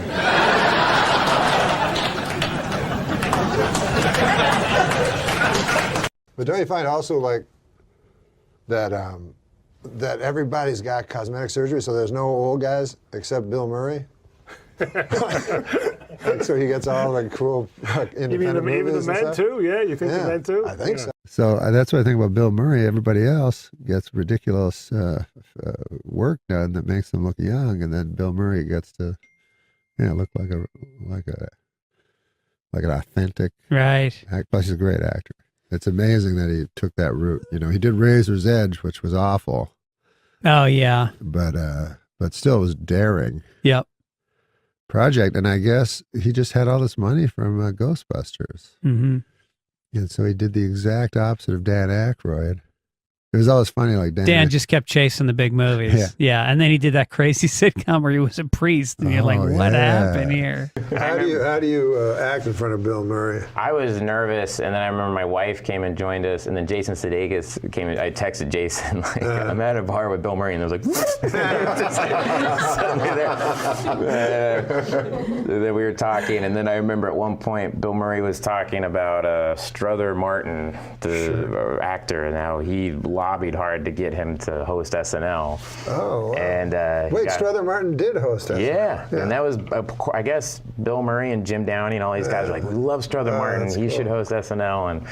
And do you know Strother Martin? No, I don't know. He was in Paul Newman movies. Cool Hand Luke. Right. What we got here is right. Yeah, but he's amazing, really funny, and he and at one point I remember I said, "Oh, Strother Martin, did he have chops?" And I just remember Sudeikis looking at me like, so I was like, I know. I've never said that before in my life. I'm so nervous right now. I want to connect to Bill Murray. It seems like a word he would use. I just said chops, and then my wife was like, we're walking back. She's like, did he have chops? And I was like, I know. I was so nervous. I wanted him to like me so bad. And she was like, yeah, it was a little bit of a push. You were pushing there. Yeah, Bill Murray can be tough to. He was super nice. Nice. Seems like. Yeah, he was super cool. He was really funny at the 40th too. That was the thing. Him and Jim wrote. So funny. They wrote that years ago. And I said, "What are you gonna do?" And Jim was like, "We wrote it was about Jaws." Yeah, isn't that interesting? Because they wrote it when Jaws came out. They were That's how long ago it was. Yeah, sitting on a sketch. For 40 years. I remember the 25th anniversary, and I think it was the 25th, maybe it was the 20th, but he came out at the start and did the Lounge Singer and walked through the audience, and I mean, just destroyed everybody. None of you guys are funnier than me. So. I know. I remember when he came out, he was part of like a thing, and just how I just remember watching him, and we were all just like, God, how relaxed he is, and the confidence he has, and you're sort of like, oh wow. And I remember I was watching on the monitor, and then I was like, why am I watching this on the monitor? And I ran out on the floor, and so I ducked right next, and I sat right next to the car, just not so I was in their eye line or anything, but I just was like, I want to just see them working. That was the coolest thing. You're just new to the whole. I think that's part of it. Show business thing. Oh yeah, that. You know what it reminds me of? I read in a book one time about Saturday Night Live, which I was on. Yeah. And when it started out, Chevy Chase retired, then Bill Murray came on. Mm-hmm. Nobody liked Bill Murray. Nobody liked Bill Murray? Unfathomable today to think that. Shocking. But they did not like him because he was new. You understand? I get it. I mean, that makes sense. So what he did, it was very famous. He went on TV. Yeah. He talked right to the camera, right? Yeah. And he introduced himself to the folks. Did it work? Said who he was. Of course it worked. Oh, yeah, it's Bill Murray. He's Bill Murray. He's probably the most successful guy ever to come out of the franchise. Hello, I'm Bill Murray. You can call me Billy, but around here everybody just calls me the new guy. I want to thank the producer, Lorne Michaels, for urging me to speak with you directly. You see, I'm a little bit concerned. I don't think I'm making it on the show. I'm a funny guy, but I haven't been so funny on the show. My friends say, how come they're giving you all those parts that aren't funny? Well, it's not the material, it's me. Maybe you're right. So why don't you just look at your camera and tell the folks who you are. All right, I'll give it a shot. Hey. See if it works. I'm Adam Egget. I work at the world famous Comedy Store. I'm the manager over there. Before that, I was a manager at the Tempe Improv, and I don't know what I'm doing, I'll be honest, and I'm not an actor, I'm not a comedian, but I'm just gonna try my best, and I'm gonna do the best I can, and I hope the people watching at home will give me a chance to I don't know, just give me a chance. And I did this as a favor to Norm. I'm not an actor and I'm not a comedian. This guy says your face looks like a cunt. I can't even change that. It's not the first time I've heard that, but I mean.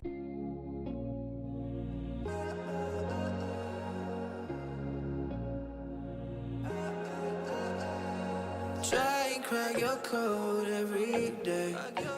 Thinking about every word that we.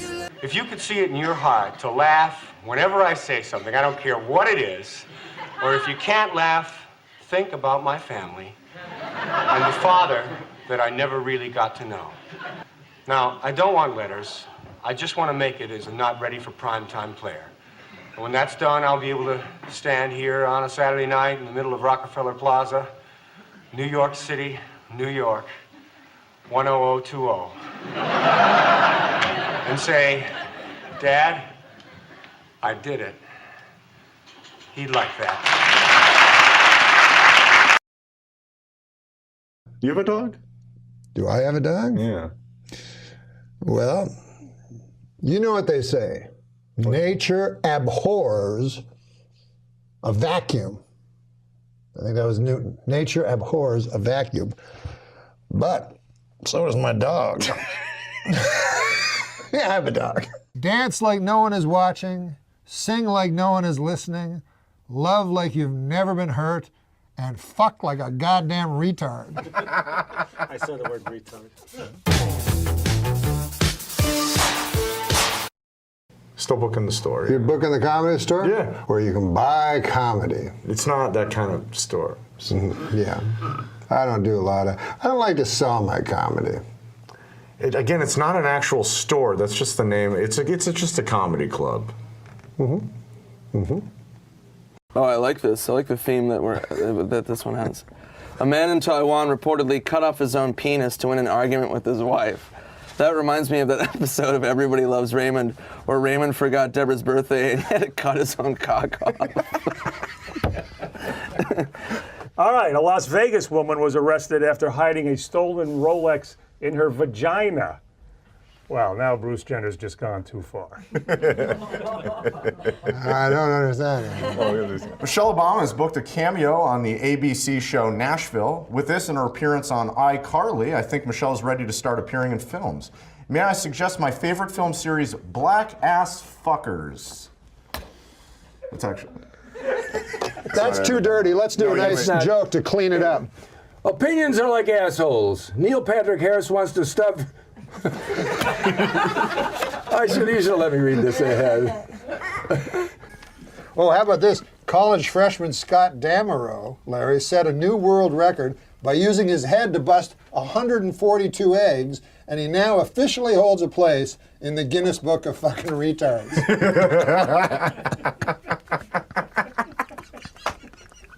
Organist Ray Manzarek died this week at the age of 74. The Curse of the Doors.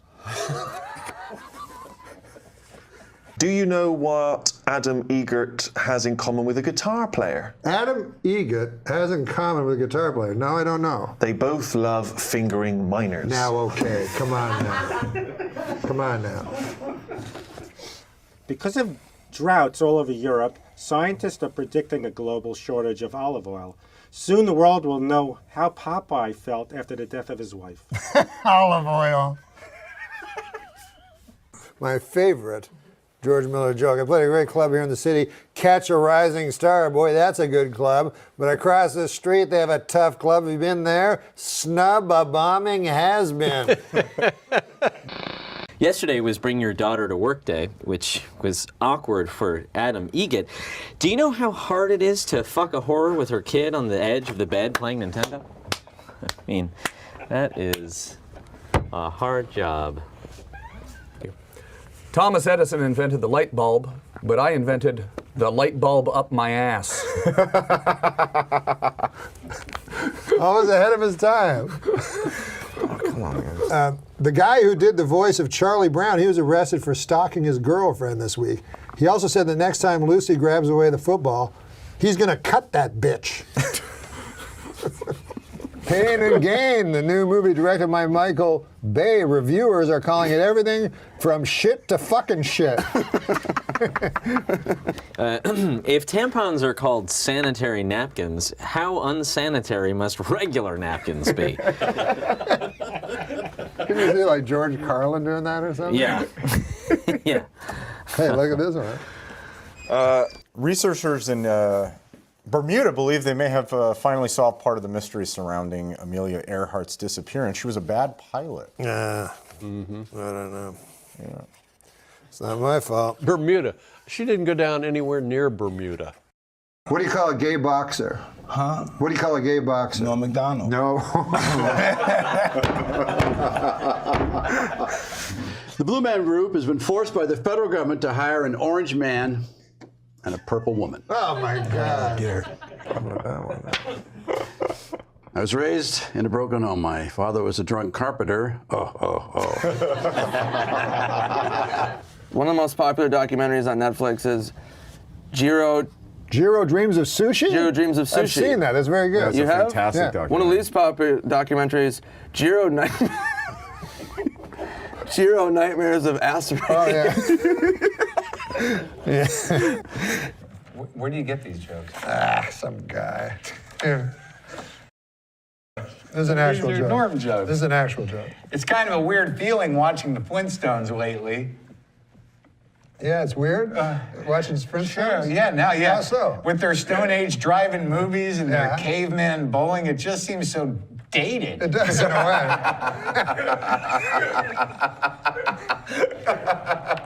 We were talking about Easy as pie. Easy as pie. You know what's not easy as pie? Baking and fucking actual pie. Does it say actually fucking in there? Now, do you know how to be Ed McMahon during this? Well, you have to read. Okay. Mount Baldy. Mount Baldy. Mount Baldy. Mount Baldy. Yeah, Mount Baldy. What did Yul Brenner's wife do on their wedding night?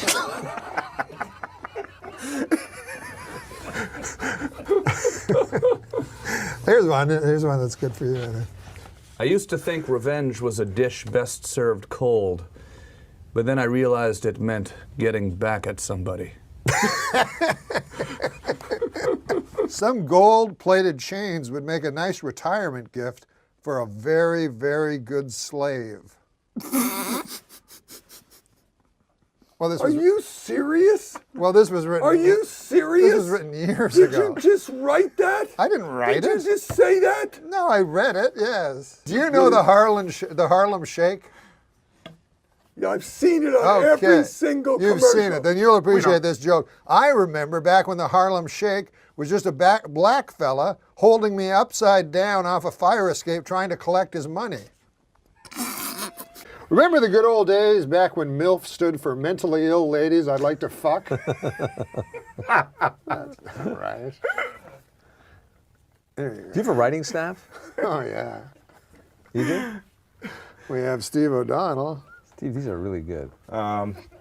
Jenny McCarthy recently got engaged to former New Kid on the Block, Donnie Wahlberg. They plan to marry on Retard Island.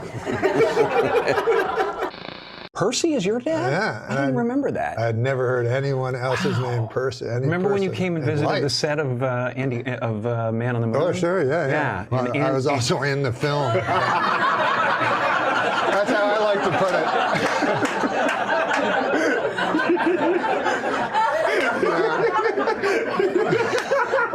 I know I'm not the most attractive. I know I'm not the most attractive man in the world. Matter of fact, When women look at me, I can tell they're overdressing me with their eyes.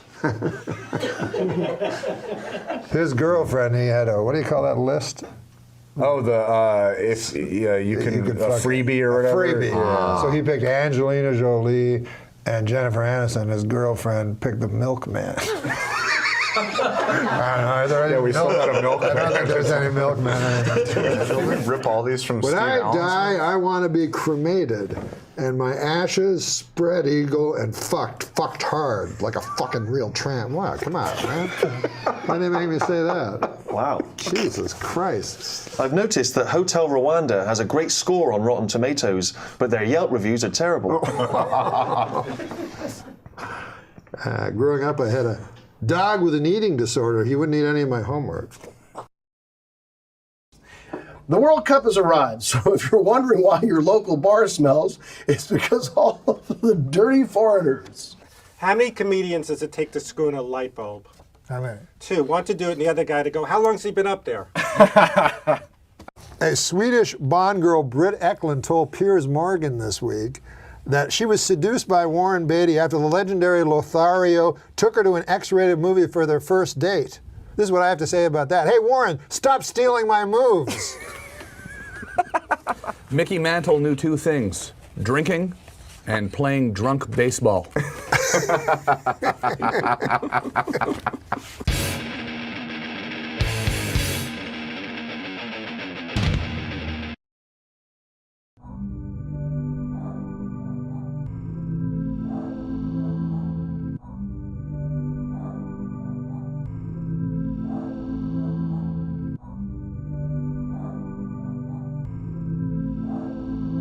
You know, I know the scriptures say, judge not lest ye be judged, but you know, I'm just gonna come out and say it. This guy's a real jerk.